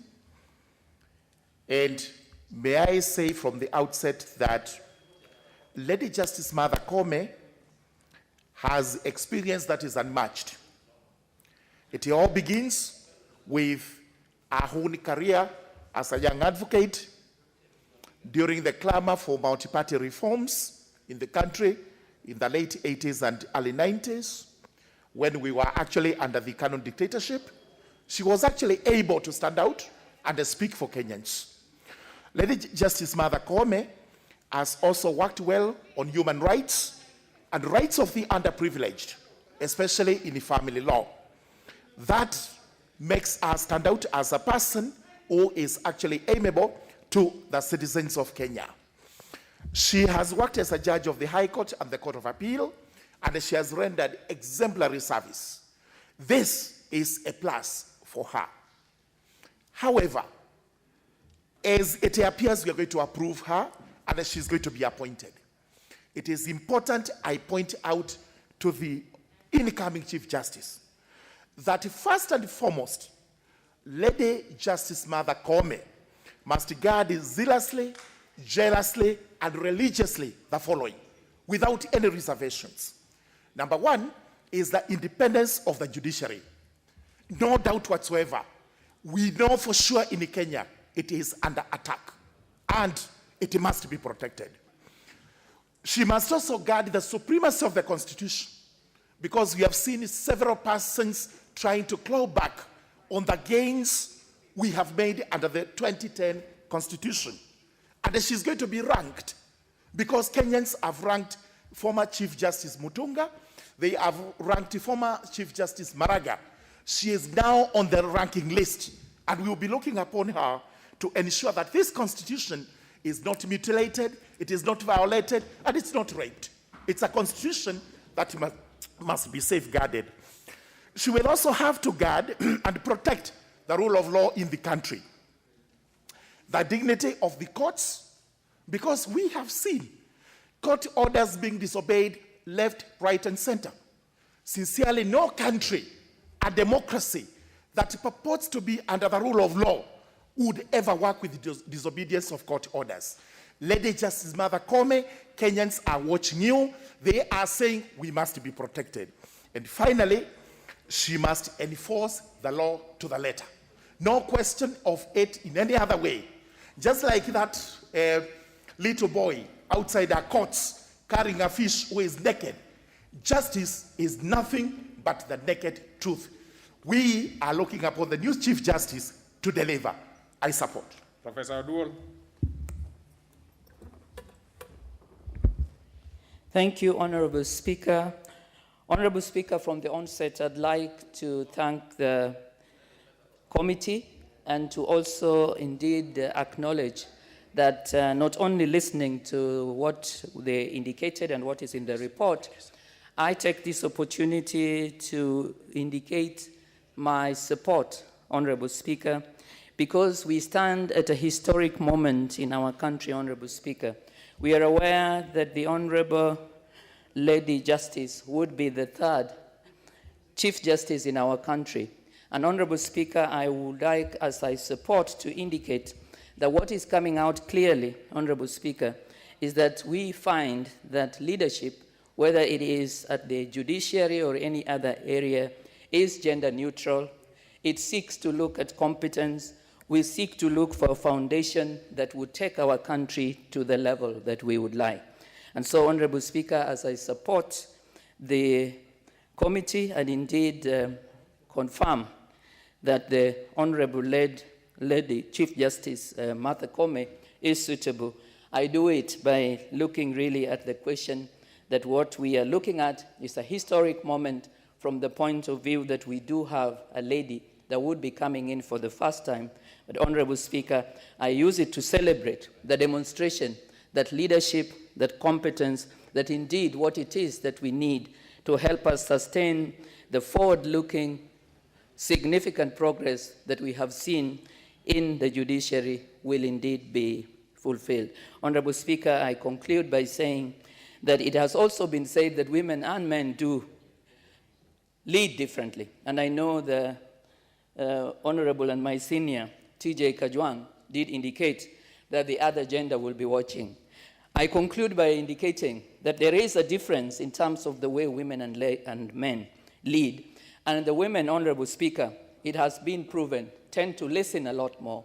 They tend to engage, and they tend to be much more ready to negotiate and to ensure that everybody is taken on board. And so I am glad that as we look at the fear that sometimes we have of excesses, we shall find in the Honorable Lady Justice Martha Koome opportunity for interdependence, opportunity for negotiation. Thank you, Honorable Speaker. I support.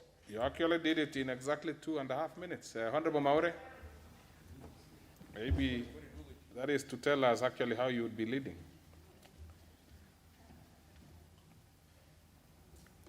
Thank you, Mr. Speaker, for the opportunity to also support the nominee, the Honorable Lady Justice Martha Koome, to be the next Chief Justice of the Republic of Kenya. And as the country is celebrating the breaking of the glass ceiling by a woman, the Meru community as well, we are being taught a lesson that since independence, there is no time the Merus have gone to a ballot box in a general election and actually elected a woman. Now, this will be an eye-opener in the sense that when the lady Justice Koome showed up for nomination at the JSC, nobody saw a woman. What people saw was a serious judge whose temperament, when you looked at her, you couldn't be able to discern anything that you would describe as feminine, anything that you would belittle because she is a woman, but you saw a very firm answers from her. And Mr. Speaker, from those of us who are familiar with the conduct of judges, a judge, you are not supposed to read the mood of a judge. You are not supposed to predict the decision a judge will make, because that one is only left to those people we usually call the judicial activists. And Mr. Speaker, in judicial activism, what they do is they legislate from the bench. From where they are seated, they would be able to pass laws which have not been taken to them for interpretation. So, Mr. Speaker, our judiciary is under its own attack. It needs to cleanse itself, and it needs to have an administrator. Even though we are asking for their independence, they need to have a thorough searching of the judiciary. So, Mr. Speaker, what we need, the judges that we are supporting to lead a separate arm of government, the independence is not absolute. It's supposed to be controlled within that judiciary so that we don't have issues that can come out and expose the activism in that judiciary. So, in conclusion, Mr. Speaker, I would like to support the integrity, the wisdom that has been displayed by this nominee, and also say that in our area of Mount Kenya East, at the national leadership now, we are really represented. Thank you, Mr. Speaker. Paris. Thank you, Mr. Speaker. Today I stand here as a duly elected woman leader, and I want to say that I am proud of the fact that one of the arms of government, the judiciary, will soon be headed by a woman.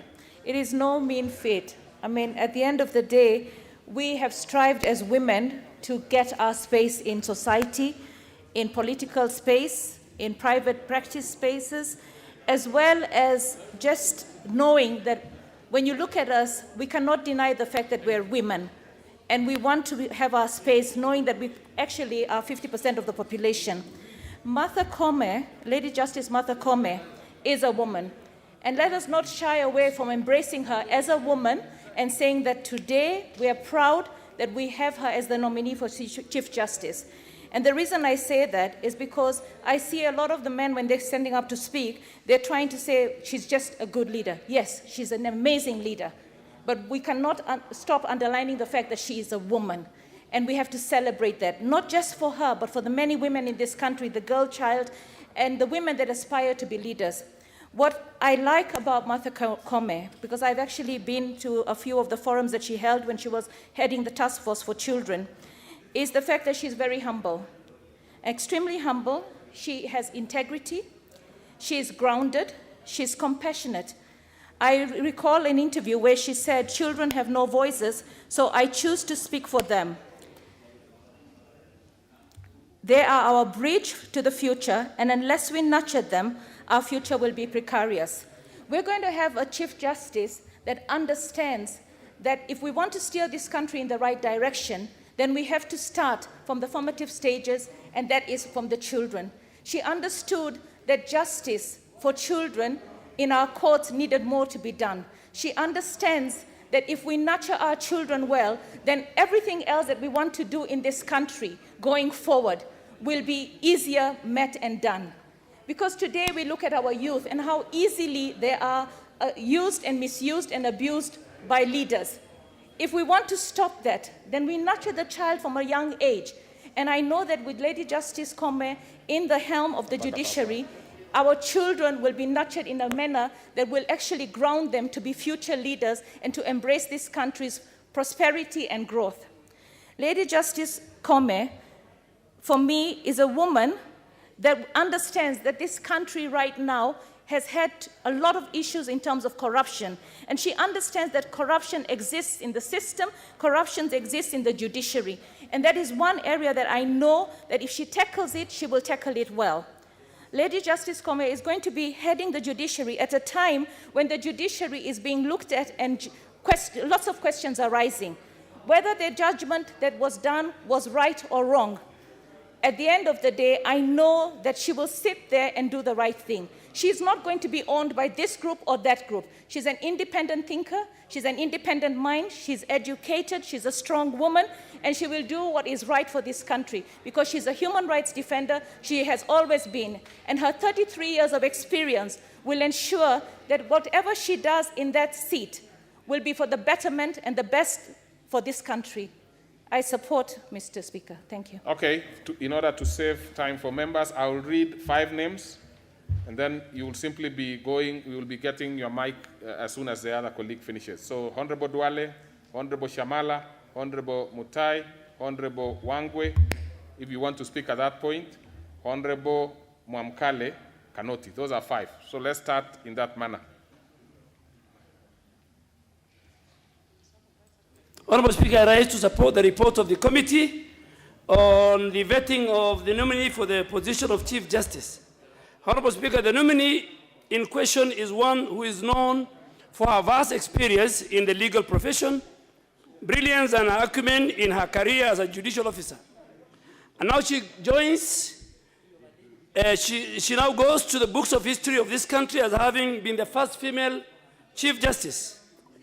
Mr. Speaker, when it comes to professionalism, capacity, ability, and experience as required by the Public Appointment and Parliamentary Approval Act 2011, there is no one who can object that the nominee ticks and fits in the box very well. However, Mr. Speaker, allow me to say that the job of a Chief Justice is not just that requires one to fit the box or to tick the box. It is one which calls for one to abide by the dictates of Article 159 of the Constitution on judicial authority. And Mr. Speaker, judicial authority is the dictate of Article 159, and it's derived from the people. So judicial authority in this sense, we expect Honorable Lady Justice Kome to drive that authority from the people of Kenya. The citizens of our country are therefore the real employers of Chief Justice Mother Kome, if she gets a job.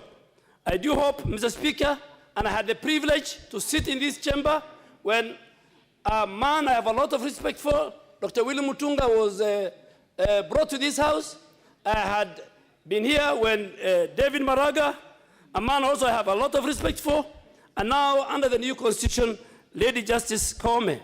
In executing her duties, she must be, and at all times, fidelity to the law and the people of Kenya, and that is what should guide her. It is not the executive, it's not this house, or indeed any other public body that should move her. It is her duty to the people of Kenya. It's our duty to uphold in accordance with Article 159. Honorable Speaker, the reason I raise this matter is because concerns against this nominee were raised by the Law Society of Kenya on what was termed as misapprehension or skating around the concern of our acting on the direction of the executive, a fact that was evident. Honorable Speaker, this is a very serious matter, and I actually do hope that the nominee shall not be on the beck and call of the executive, and also is ready to do whatever she is told to do. Do judicial authority be exercised under the guidance of any other arm of government? Mr. Speaker, the principle set out in Article 159.3, which includes justice, shall be done to all, irrespective of their status. Mr. Speaker, finally, I want her to read and maybe listen to what Thomas Jefferson, the founding father of the United States and who served as the third president of the US, said on matters.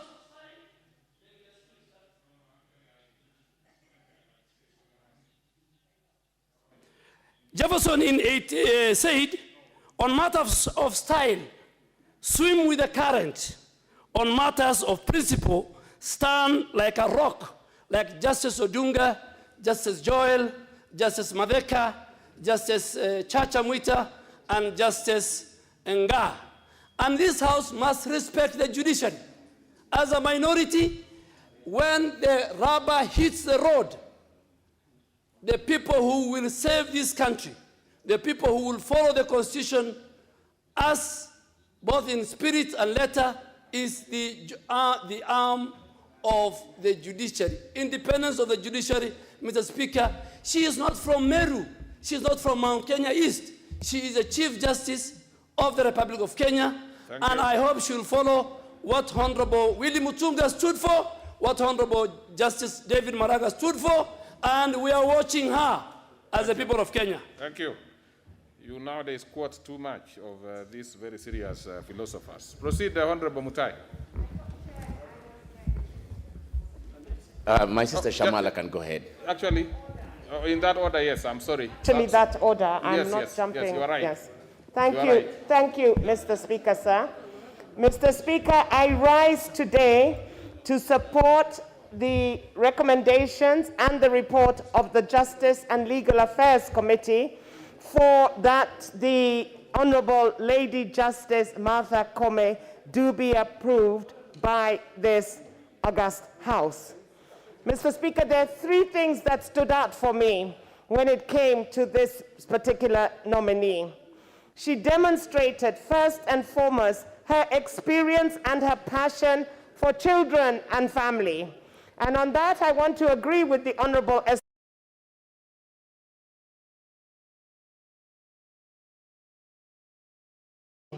If we get it right at that level, we will get it right at all levels. The second issue that stood out for me was the unpackaging of the role as of the Chief Justice, if she was to be approved by this House. Mr. Speaker, sir, Lady Justice Martha Koome believes that the Constitution of Kenya, amongst other things, must be people-centered in terms of delivery. And on this note, I want to talk about the issue of delivery in the context of corruption. Corruption is discussed within the legislature, corruption is discussed and recognized in the executive, but not in the judiciary. I pray that should Lady Justice Martha Koome be approved by this House, that she will indeed address the issue of corruption in the judiciary, because we must call it as it is, and we recognize that even the judiciary has its cartels. It is not just in the executive or in the legislature. Mr. Speaker, sir, the other amazing thing about this Lady Justice Martha Koome was, and I cannot let that go, there were concerns about Article 2.5 of the Constitution of Kenya, which states that the general rules of international law shall form part and parcel of our national laws. And a question was brought up from a member of the committee on the issue of norms that may not be in accordance with the family values that we espouse as Kenyans. And Lady Justice Martha Koome was categorical, and she stated that she would uphold the value systems of this country where we recognize a man, a woman and a man, and that she would incorporate indigenous knowledge systems in developing our jurisdictions. With those few remarks, Mr. Speaker, I do support. For us, so let's have the member for Bure. You did. I always do, Mr. Thank you, Mr. Speaker. I also rise in support of the report, Mr. Speaker, on the approval of Martha Koome as a Chief Justice. Mr. Speaker, first and foremost, I want to state that this is a lady and a Kenyan who fits the bill. And secondly, Mr. Speaker, she complies with all the requirements of the law. Article 166, sub-article 2 and 3, sets out the qualification of a Chief Justice, Mr. Speaker. And on that regard, she qualifies. She's a lady who has over 33 years experience in the legal profession, 15 years in the bench. She has intellectual capacity. She has the sound legal judgment. Mr. Speaker, this is a lady who has done a lot of work in creating legal jurisprudence. And one in mind, Mr. Speaker, which the committee observed, was in one civil appeal case of 309 of 2015, where I served with Justice Nambuye and Sichale, rendered a decision, Mr. Speaker, that created what is the current now vicarious liability on TSC, that TSC cannot run away from their responsibility to create a safe learning environment for our children against defilement or violence. Mr. Speaker, this is a lady who is committed to ensuring that Kenya moves forward and goes on the right direction. I was also touched, Mr. Speaker, on her conduct and demeanor where she was faced with memorandum that were against her. She did not shy away from facing that and setting the record straight, Mr. Speaker. Lastly, Mr. Speaker, I must commend her and laud her on one issue that stands out. Currently, Mr. Speaker, there is an issue of the BBI decision by the High Court, and there is an appeal. When she appeared before the committee, Mr. Speaker, she was clear in her thought and mind that criticisms against judges has the net effect of lowering the dignity of the courts. And that is the reason there are appellate courts in our judicial system. Mr. Speaker,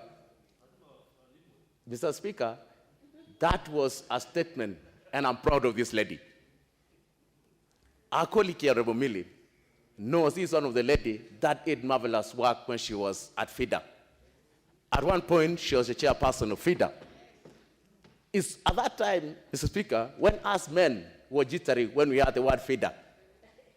But she did not do things against this. Instead, she was very fair. And I believe, Mr. Speaker, in Justice Martha Koome, we have a safe pair of hands that will take Kenya to the next level. Thank you. Okay. So, Honorable Mwamkale. Thank you, Mr. Speaker, for according me time to contribute to this. Mr. Speaker, I'm a member of this committee, and I had an opportunity of hearing Lady Justice Koome presenting herself to this committee.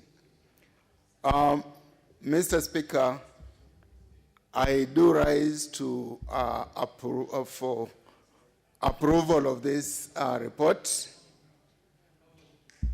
When she appeared before our committee, Lady Justice Koome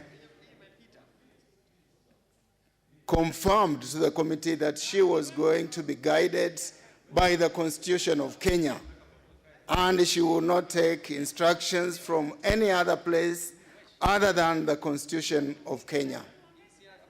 Mr. Speaker, it also came out in her vision that she would protect the rights of citizens as enshrined in Chapter 4 of the 2010 Constitution.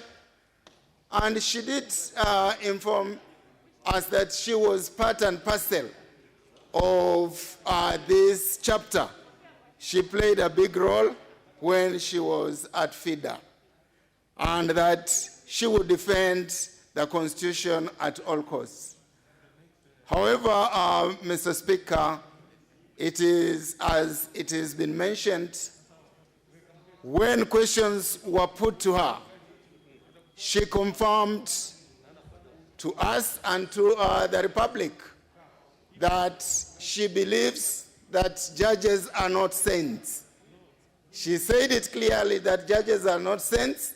They sometimes misinterpret the law, and that when law is misinterpreted, it is normally addressed in the appeals.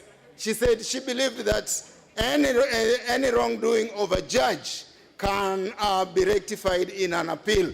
So, Mr. Speaker, this is a lady who has her vision well cut.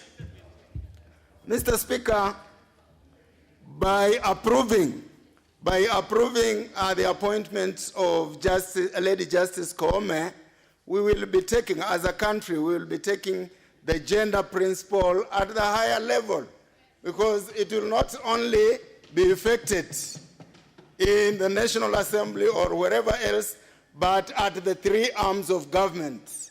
For once, we will have one arm of the government being led by a lady. And I think as a republic, we will have put our face in the global map as far as gender principle is concerned. So, Mr. Speaker, I do urge the House to approve this lady, because even the way she committed herself to relate well, she is going to even unlock the impasse of the 41 judges who have been on the waiting list. Okay, Honorable Rema. And by the way, you seem to be having a problem with your mic, so you might have to come here in front. Oh yes, you are okay now. Thank you, Mr. Speaker, for giving me an opportunity to also add my voice. From the onset, Mr. Speaker, I rise with a lot of pride and honor to support the nomination of a very accomplished lady judge, a woman, a mother, and a woman we are all so proud of.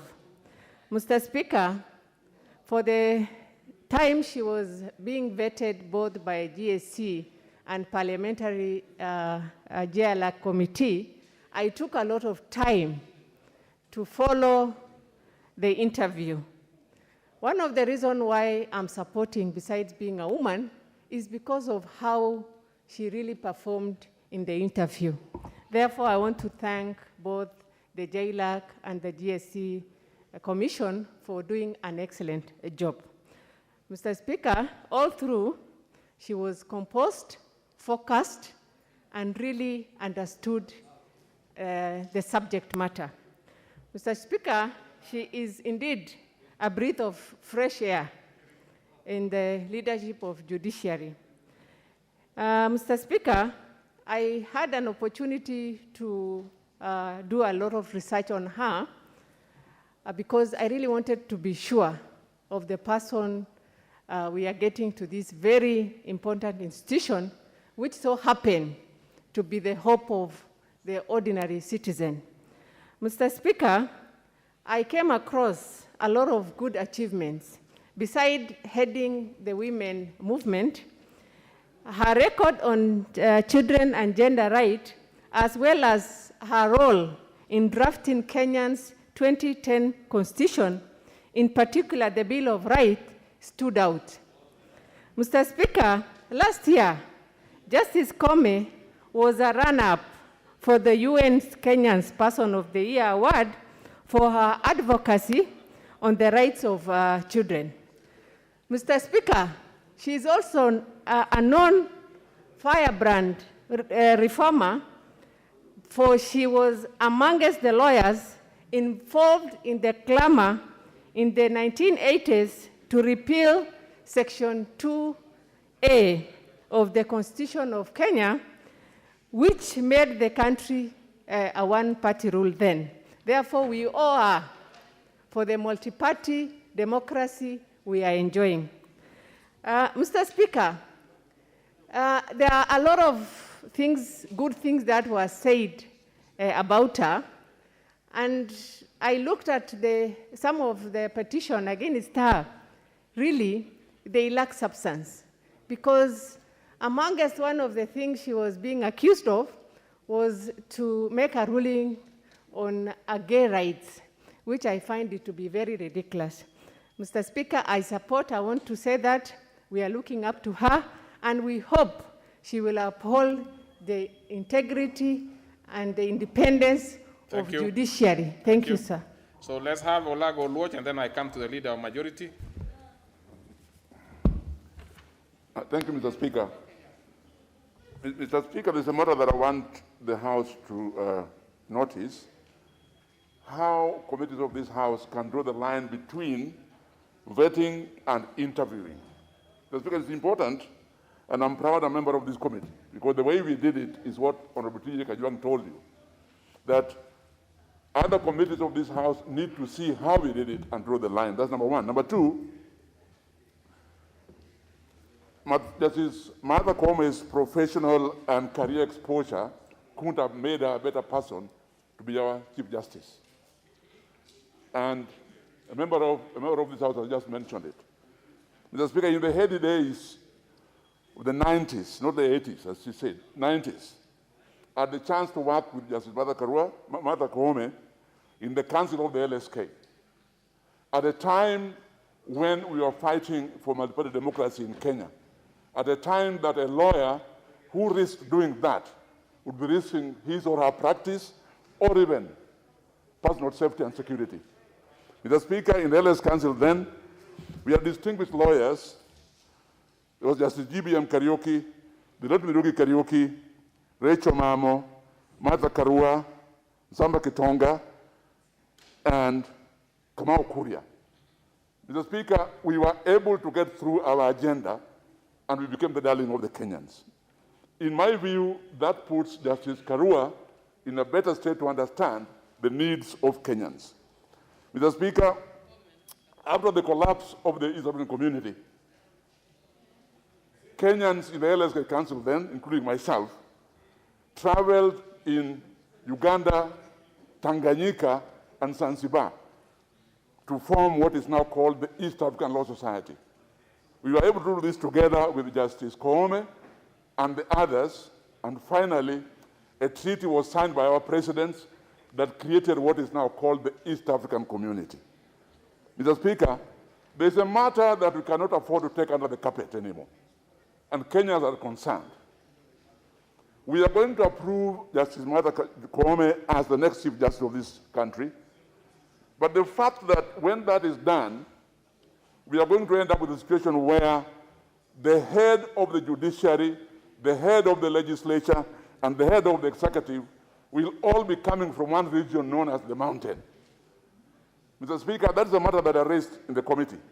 But I'm satisfied that Justice Martha Koome was able to convince us that the fact that she comes from the mountain should not be a worry for Kenyans.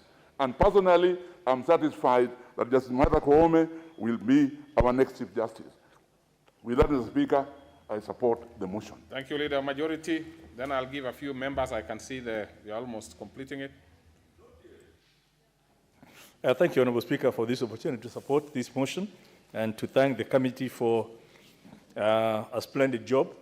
As the last speaker has just said, I think it's probably one of the best practices in terms of how to vet officers, as opposed to grilling and attempting to redo the interview which was done elsewhere.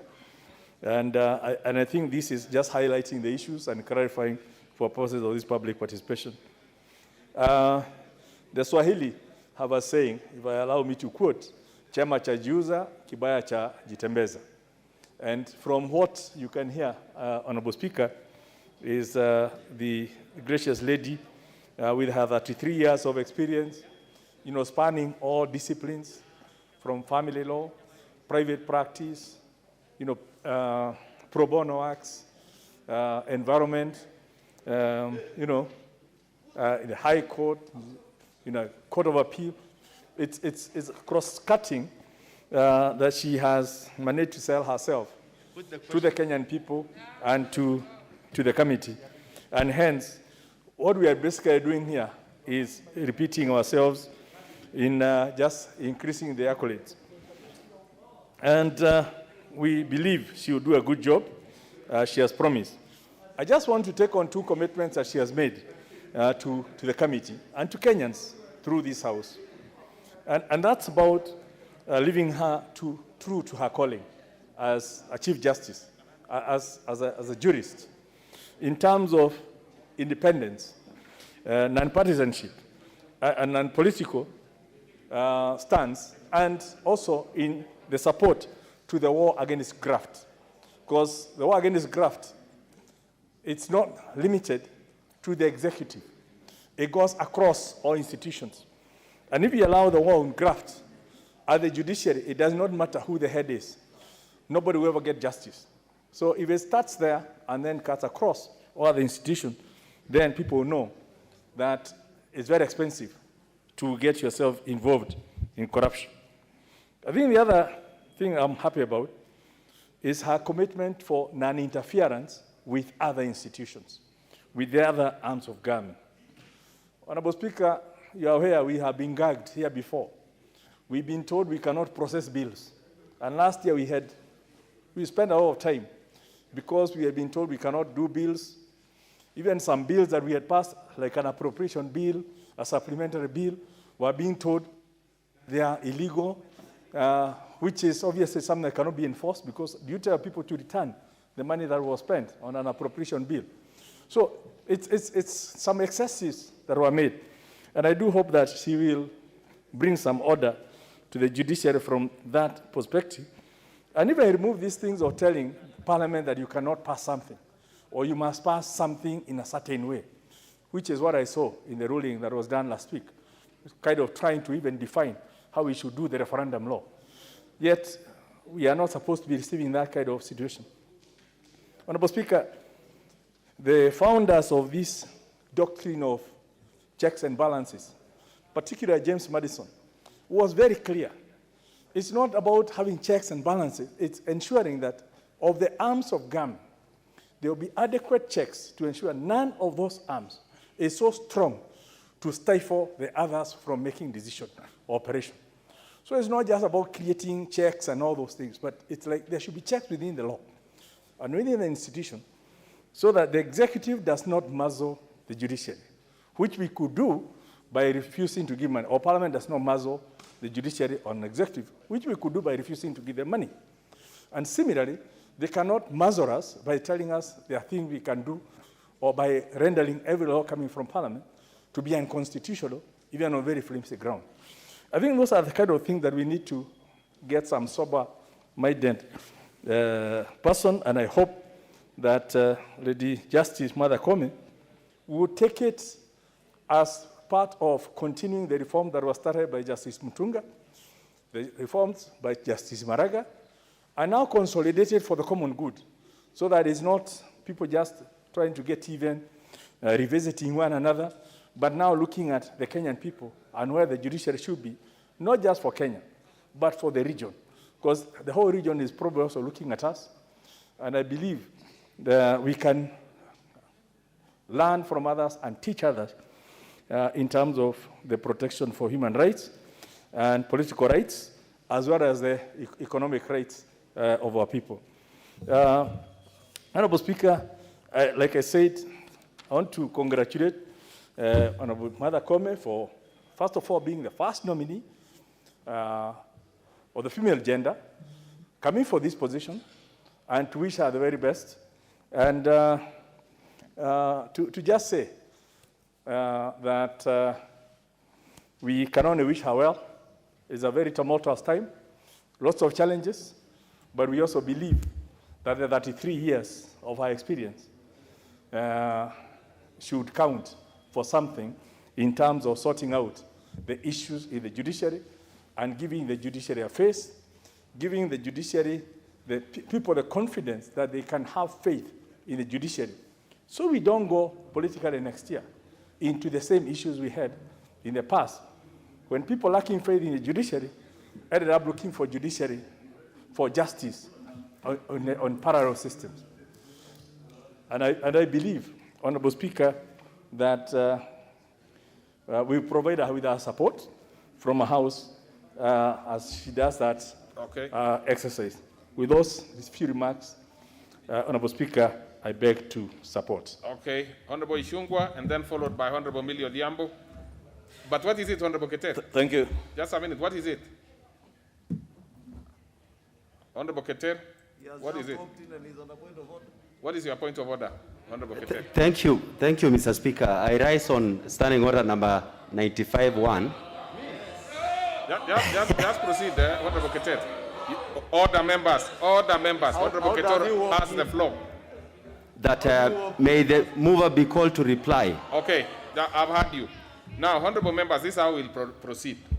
I had mentioned that I'm giving Honorable Ishungwa, you will speak. Then Honorable Millie Odhiambo. Then I'll put the question on that particular bit. If it is acceptable, that is fine. If it is not, it is you to make decision.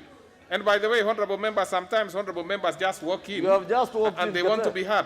Yeah? So let's wait. Honorable Ishungwa, without digressing, just speak to this matter. You have. Thank you, Honorable Speaker. Honorable Speaker, a lot of accolades have been spoken of the CJ nominee, Lady Justice Martha Koome. And I want to join other members and Kenyans in congratulating her on her nomination and her selection by the JSC to serve as the first Lady Justice as Chief Justice in the Republic of Kenya.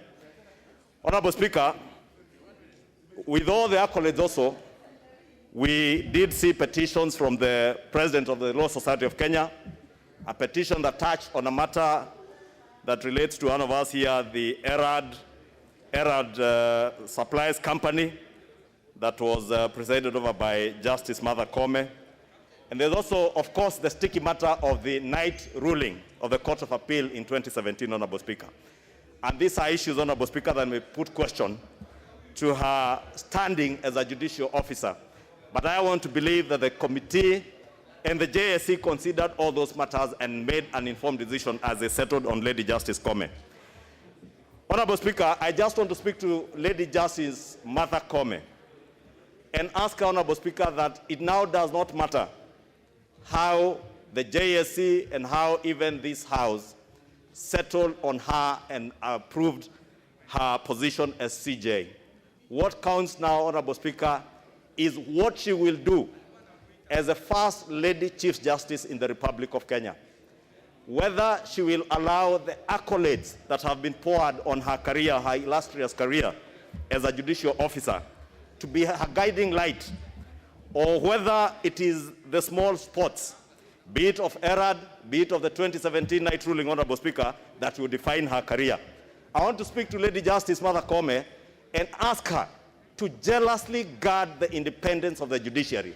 She must protect the judicial officers, Honorable Speaker, from the intimidation we have seen from the likes of Raphael Tuju of the Jubilee Party, threatening judicial officers that they may lose their security, Honorable Speaker, if they take certain decisions. Honorable Speaker, I pray that CJ nominee Martha Koome will not preside over another night sitting out of intimidation over the BBI matter or any other matters in the Republic of Kenya, Honorable Speaker. I want to speak to her and tell her that the issue of interdependence of the three arms of government, Honorable Speaker, does not mean that she or the judiciary is dependent on the executive or indeed this legislature. She must carry on her work and do the right thing in pursuit of justice, Honorable Speaker. I want to beg our Chief Justice nominee, Honorable Speaker, not only to defend the independence of the judiciary, but also to jealously defend and protect judicial officers against intimidation so that they do what is right and what serves justice to Kenyans. Let me finish, Honorable Speaker, by just asking Lady Justice Martha Koome, we do not expect you, Lady Justice, to do any favors to anybody, but just to do the right thing and serve justice to all Kenyans, irrespective of who they are, what office they hold, and dare not be intimidated by the likes of Tuju or all the other busybodies that you see trying to intimidate people in this country. Thank you, Honorable Speaker, and I pray and hope that she will stand firm to defend justice and the rule of law and constitutionalism in this country. Thank you, Mr. Speaker, for giving me this opportunity. Mr. Speaker, I want to say that I support the nomination of Honorable Lady Justice Martha Koome. And Mr. Speaker, especially given that she's the first woman to be given this position, it is actually a tragedy that in this age and time, we are still talking of first woman this and first woman that. That is something that we should have left almost 30 years ago. And I'm hoping, Mr. Speaker, that we will not then hound the deputy out of the office because she's a woman. Because we know, if you look at this country, there are very many men for the position of legal counsel of FIDA. And Mr. Speaker, they gave me a flower after that. Of course, I got that position. And when the time came for me to leave that office, I remember she actually persuaded me and added my salary so that I could not leave. Unfortunately, my time had come. I had to leave. And when I went there, I came from a background of working as a litigation counsel, as a state counsel in the office of the Attorney General. So I had no knowledge of family law. Martha Koome was actually the expert in the entire country on issues of family law. And she taught me. She was the person I went to all the time when I wanted to understand issues of family law. And I became an expert courtesy of Honorable Lady Justice Martha Koome. Very focused, very targeted, and very clear about things she stands on. Mr. Speaker, I want to say that she's also very passionate about things I'm passionate about. She's passionate about women's rights, and she's passionate about children's rights. And I've worked with her both nationally and internationally on those issues. And I can vouch for her competence. Mr. Speaker, the English say, whoever rocks the cradle rules the world. And even in the Bible, Jesus says, suffer the little ones to come unto me, and gives blessings to those who actually support children. Mr. Speaker, she discovered the secret, and she rocked the cradle, and she's ruling the world. I am the only one, Mr. Speaker, who is remaining, and I believe after Honorable Raila Amolo Odinga becomes president, I will be the first woman president after Honorable Raila Amolo Odinga, and I'm speaking from my mouth to God's ear. Mr. Speaker, she talked about the faith of her mother. May she continue with that faith of her mother even as she serves Kenyans. And Mr. Speaker, may it help her so that she doesn't succumb to the maladies that bedevil Kenya, issues of ethnicity and state capture. But Mr. Speaker, I want to say that even as I'm hearing people talk about independence, independence does not mean you don't criticize. I support, and Mr. Speaker, I respect some of the judges very greatly, including Honorable Joe Gugi. I respect immensely, but I disagree with them on some of the issues that they raised, especially on the issue of constitutional structure. And I will get an opportunity to talk to that from an intellectual perspective. That does not mean I do not respect. I respect, but I disagree respectfully. And I encourage others, when you disagree with them, please do so respectfully, so that we respect both the three arms of government, even when we disagree. Okay. Honorable Sabula. No, but anyway, since I want to dispense with the Honorable... Anyway, finish Honorable Sabula briefly, then I dispense with the... Thank you, Mr. Speaker, for the opportunity. I also rise to support this special motion with the following facts: that Justice Martha Karua, she's a focused lady. Martha Koome, she's a focused lady. I hope we are speaking to the same motion. Martha Koome. Yes, that's better. You know, Karua is a politician like me. Martha Koome, she's a focused lady, independent-minded, solution-based.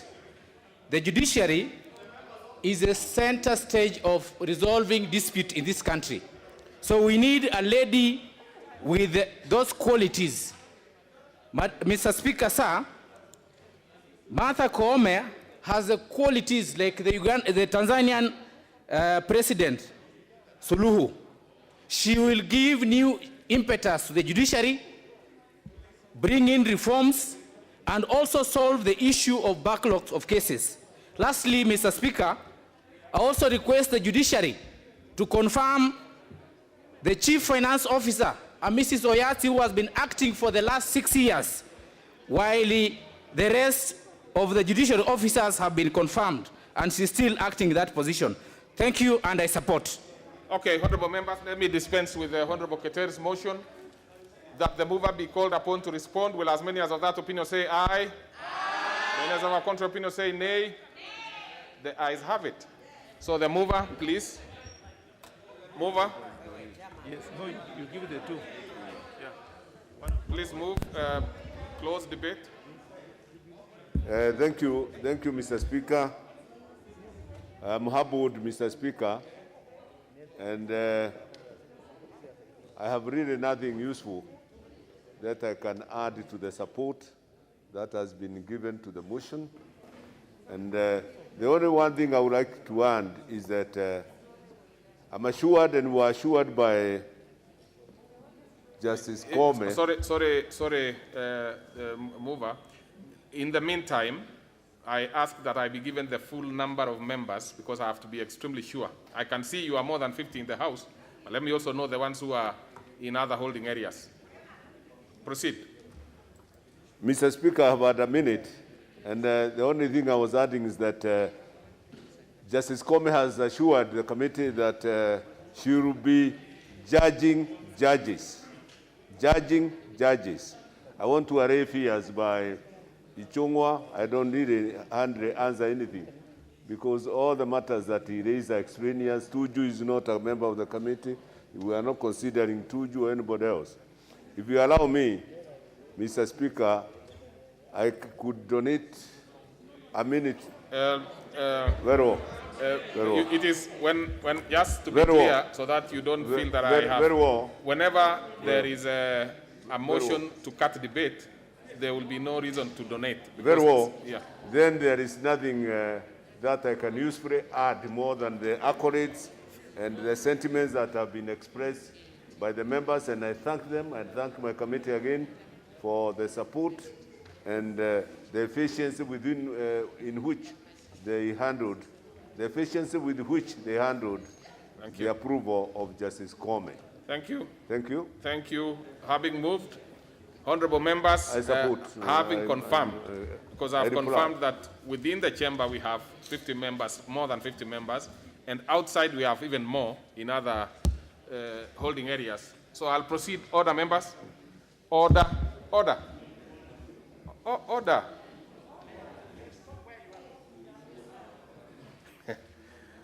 Now, honorable members, having confirmed that we have the requisite numbers, I proceed to put the question, which is that taking into consideration the finding of the Departmental Committee on Justice and Legal Affairs in its report on consideration of a nominee for appointment as Chief Justice of the Republic of Kenya, laid on the table of the House on Wednesday, May 19, 2021, and pursuant to provisions of Article 166(1)(a) of the Constitution and Section 3 and 8 of the Public Appointments Parliamentary Approvals Act 2011, this House approves the appointment of Honorable Lady Justice Martha Koome as Chief Justice of the Republic of Kenya. Will as many as of that opinion say aye? Aye. And as of a contrary opinion say nay? The ayes have it.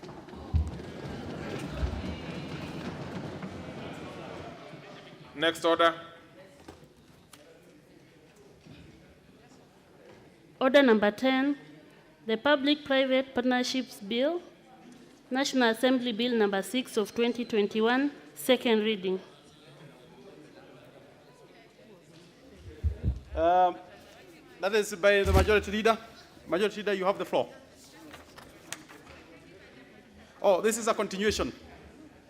This is the resumption of debate. Let me get the list of the members who have spoken to that.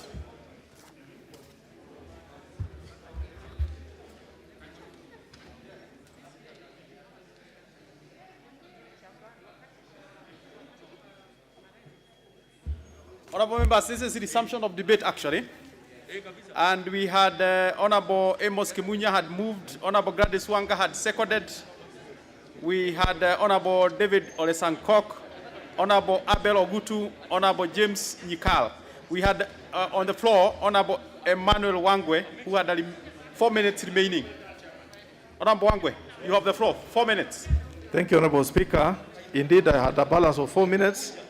And what I just wanted to insist, in addition to what I had put forward, Honorable Speaker, was that the proposed bill, if this House approves, passes it, Honorable Speaker, is a good document.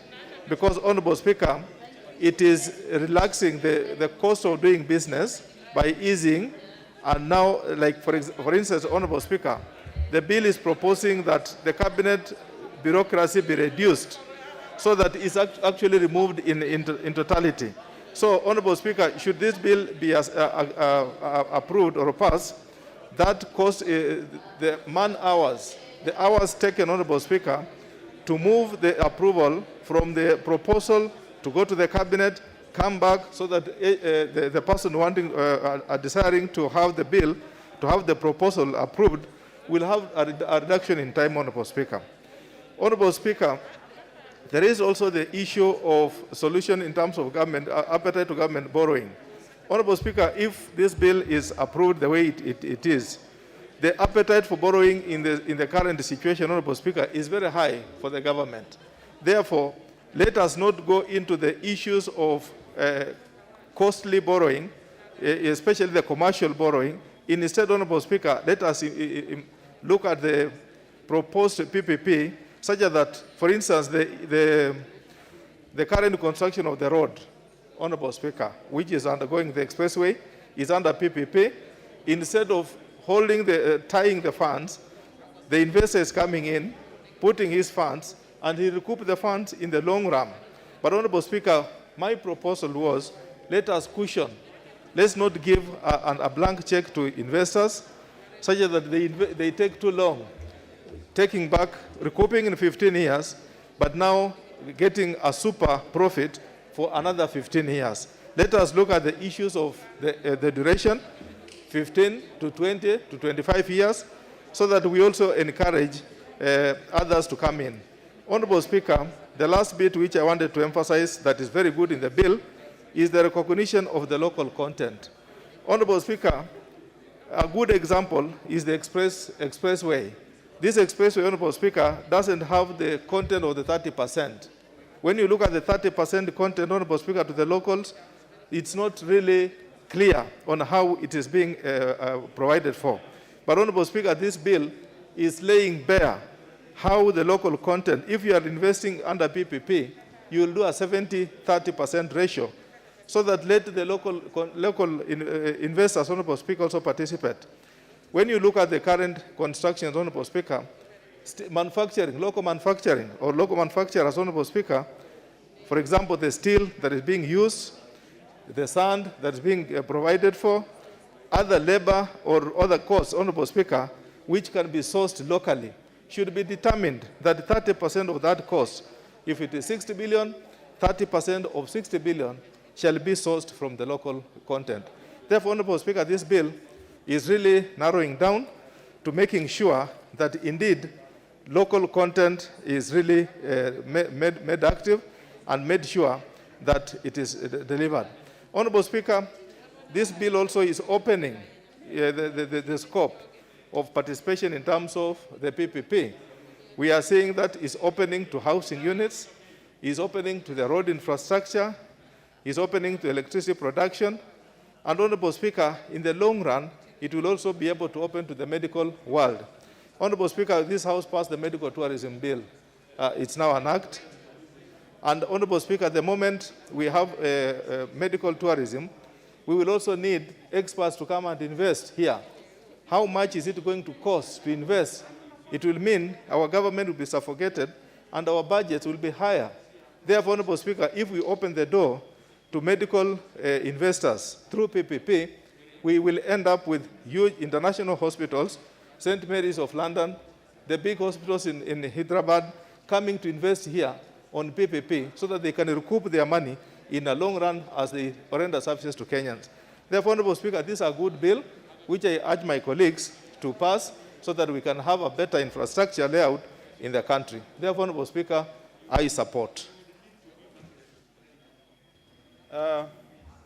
Honorable Yusuf Halima. That member has taken leave. Honorable Kaluma Opondo. That member has also taken leave.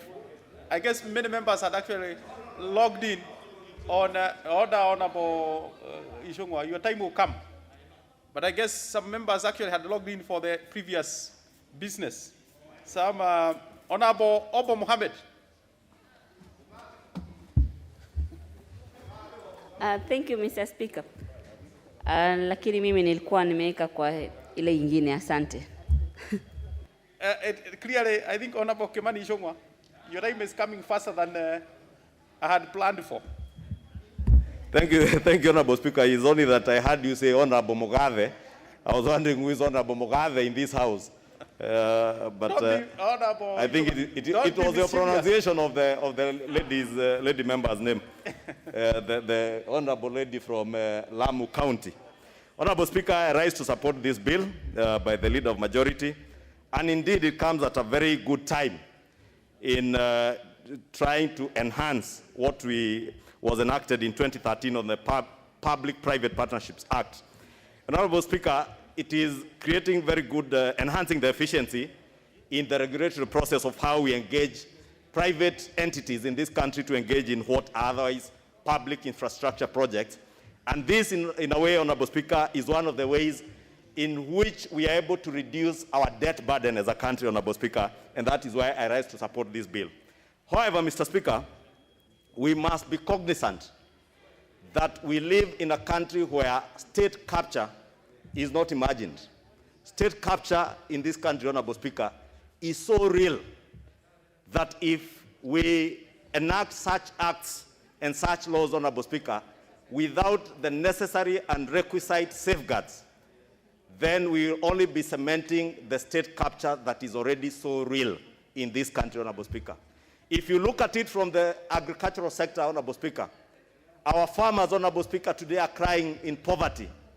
Not because they don't produce, Honorable Speaker, but because they produce and they have their goods get to markets, but the entire value chain, Honorable Speaker, right from production to goods on supermarket shelves, is a value chain, Honorable Speaker, that has been taken hostage by monopolistic cartels, Honorable Speaker, in this country.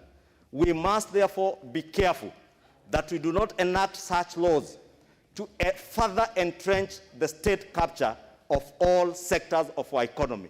The only sector, Honorable Speaker, that is yet to be taken over by state capture is the infrastructure sector. And it is capital intensive, therefore it makes sense, Honorable Speaker, and justifiably a process of public-private partnerships all over the world is what governments around the world are using to reduce the debt burden, because you get a private entity, they come and bring in their finance, their expertise, and they're able to deliver projects in a timely manner. And therefore, it is good that the government is looking at ways of enhancing efficiency in how we deliver public-private partnerships. But these PPP projects, Honorable Speaker, this House must stand firm to ensure that these PPP projects are done in the most transparent and accountable manner, Honorable Speaker. If you look at some of the objects of the bill, Honorable Speaker, talks to issues that have got to do with direct procurement, Honorable Speaker.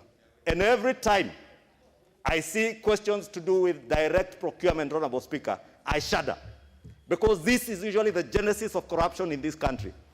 And therefore, Honorable Speaker, when the time comes, we will be looking at some of these issues that touch on direct procurement, Honorable Speaker, to make sure that we tighten, that this will not be used as avenues for corruption, Honorable Speaker. It is good members are mentioning, and I've heard the Chief Whip mention the issue of the expressway from JKIA to ABC in Westlands, Honorable Speaker. But how transparent was that process, Honorable Speaker? How open was that process of identifying who the contractor of that project is? The issues you hear members raising. How did we ensure that there is actual and tangible local contact in that project, Honorable Speaker? Because if you look at the people, right from the people sweeping the roads, the streets, Honorable Speaker, are Chinese casual workers. Where is the local content in this project, Honorable Speaker? Who are the beneficiaries? Is it really the Chinese contractor that you see on the road? Or are there local faces hiding behind the expressway project, Honorable Speaker? We hear now, Honorable Speaker, we are moving towards PPP projects of KWS game reserves. This is our land, Honorable Speaker. Speaker, this is the land that our forefathers and our fathers fought for against the Mzungu, our colonial masters. Are we going to see other new black colonial masters today, Honorable Speaker? People who already took enough of our land. Use these PPP projects, Honorable Speaker, and use laws that have been enacted in this House to further take away more of our land to benefit private individuals and private entities, Honorable Speaker. We must be careful, Honorable Speaker. And that is why, Honorable Speaker, I say, as we move to the third reading, I will be bringing amendments to ensure that we protect not just our KWS land, that we also protect all public land in this country, Honorable Speaker. There are those after the colonialists left, Honorable Speaker, that took probably, if not half, more than half of this country, of all productive land, Honorable Speaker. But it was productive in agriculture, Honorable Speaker. Today, there are new avenues of using land as a factor of production, Honorable Speaker, to generate income. Be it from mining, Honorable Speaker, be it in the conservatory and wildlife reserves that we are seeing in KWS, Honorable Speaker, be it the huge water reservoir resources in Turkana or the oil reservoir in Turkana, Honorable Speaker, be it wind power in Marsabit, where maybe in yesteryears, Honorable Speaker, on the solar energy in Garissa, Honorable Speaker, where in yesteryears land in those areas was considered to be valueless and meaningless. But with increase in technological advancement around the world, Honorable Speaker, land that previously was not very valuable, today, Honorable Speaker, is very valuable. You will see people coming to take huge chunks of land in Marsabit because of wind power, or huge chunks of land in northern Kenya because of solar power, Honorable Speaker, or the water reservoirs in Turkana and elsewhere, Honorable Speaker. And that is why I'm saying we must jealously guard our public assets so that we do not, in a way, auction part of our country and more so our most important and primary factors of production, like land, Honorable Speaker. That tomorrow, Honorable Speaker, we will not have expressways running from Westlands to JKIA, Honorable Speaker, or Mlolongo, at an expense to the Kenyan taxpayer, at a time, Honorable Speaker, where if you, and you have traveled, Mr. Speaker, and many members in this House have traveled on what you call benchmarking trips. I hope those in the transport sector, transport committee had benchmarked in how expressways are done around the world. I have never seen an expressway anywhere in the world, Honorable Speaker, where you come and find a road corridor that had 3 lanes and at times 4 lanes on either side of the road, and you come and shrink that passage below here so that you get people to use the expressway above at a cost. Those are some of the issues, Honorable Speaker, that we must make sure that this House is able to interrogate. And I want to bring amendments, Honorable Speaker, to ensure that for every public-private partnership deal that goes through, this House must have a say, Honorable Speaker. We must not allow those in the executive to use their positions of power and privilege, Honorable Speaker, to amass more wealth through the disguise of public-private partnerships. And that is why I said, Honorable Speaker, in this country, state capture is not imagined. It is real. There are those who have quadrupled their wealth just by virtue of being in office in the executive, Honorable Speaker. We must make sure that we stop that as this House, as the people's representatives, by protecting what are public assets, by ensuring that public-private partnerships, Honorable Speaker, are procured and are done in a way that is transparent, is accountable, and one that enhances the value that Kenyans will derive out of those projects. And also ensure, Honorable Speaker, that whatever projects we do, we are not committing public assets into private hands forever. All over the world, Honorable Speaker, 20 years to 25 years at most are enough for PPPs. And therefore, we must also ensure that whatever project a private entity is coming to get into is a project that in about 15 to 20 years they're able to exit and give that asset back to the Kenyan people, because these are public assets that belong to the Kenyan people.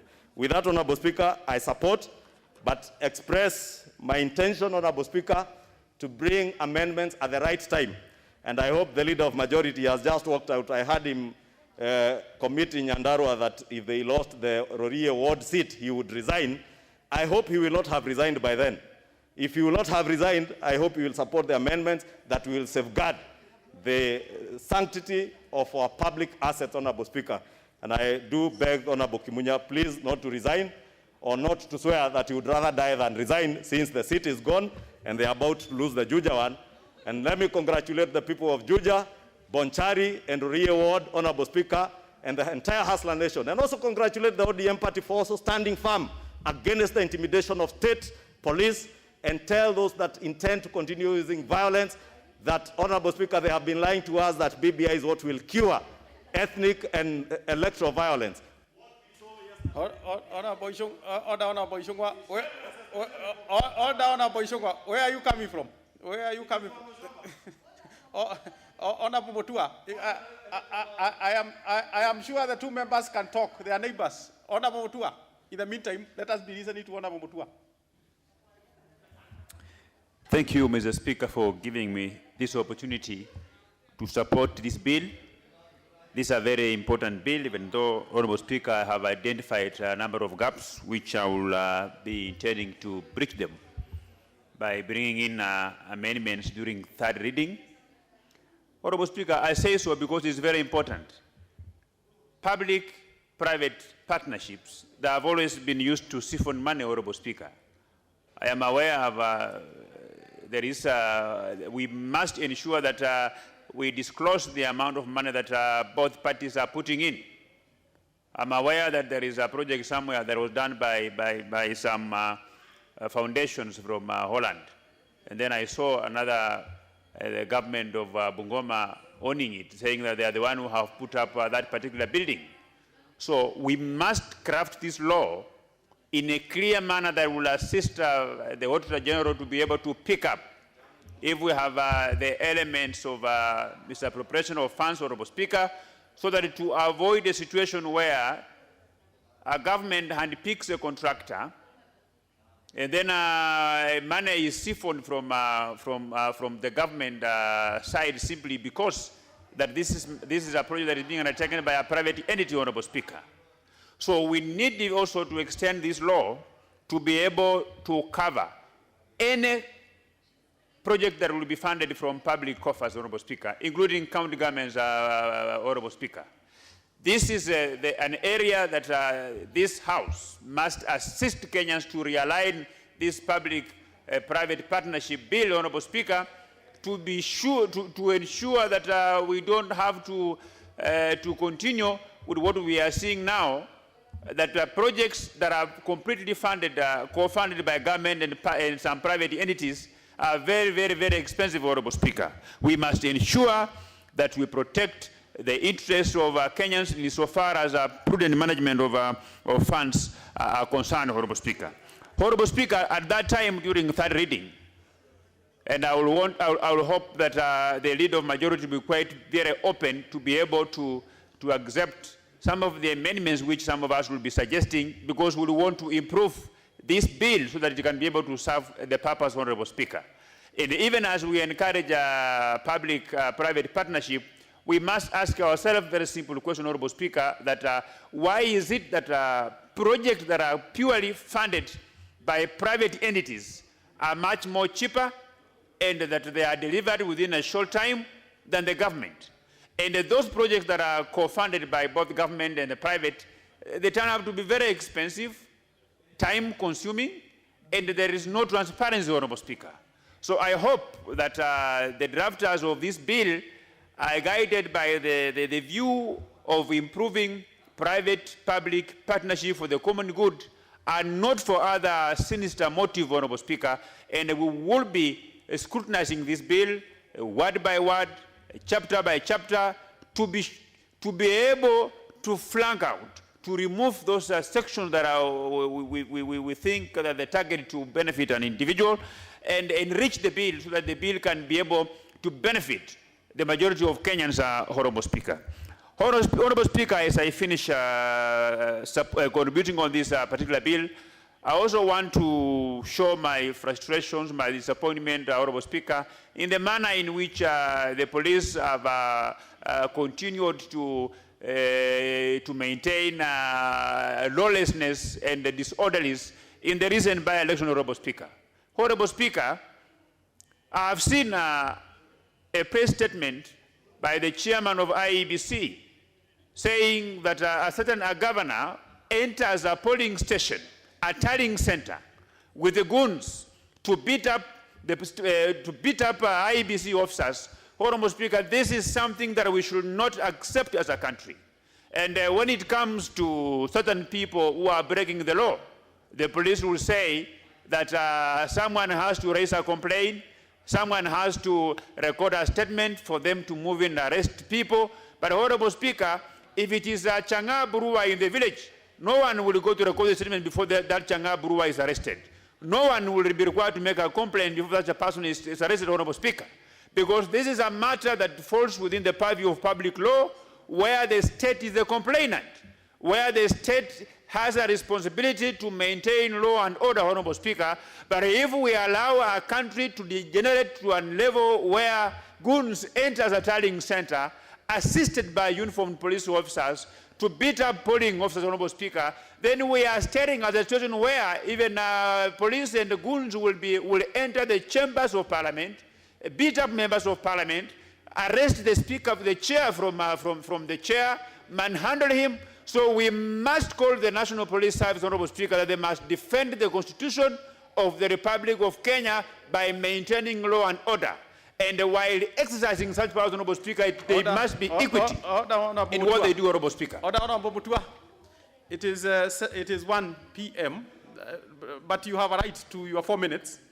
When this debate resumes, you have your 4 minutes so that you finish that line of argument, that line of contribution. Honorable members, even if Honorable Ishongwa and Honorable Wamushomba, you're busy, please. And indeed, Honorable Member for Honorable Shege, Honorable Gogo Ochieng, please be upstanding. Everyone is busy doing something. Honorable members, the time being 1 p.m., this House started adjourned until Wednesday, 19th May 2021 at 2:30 p.m.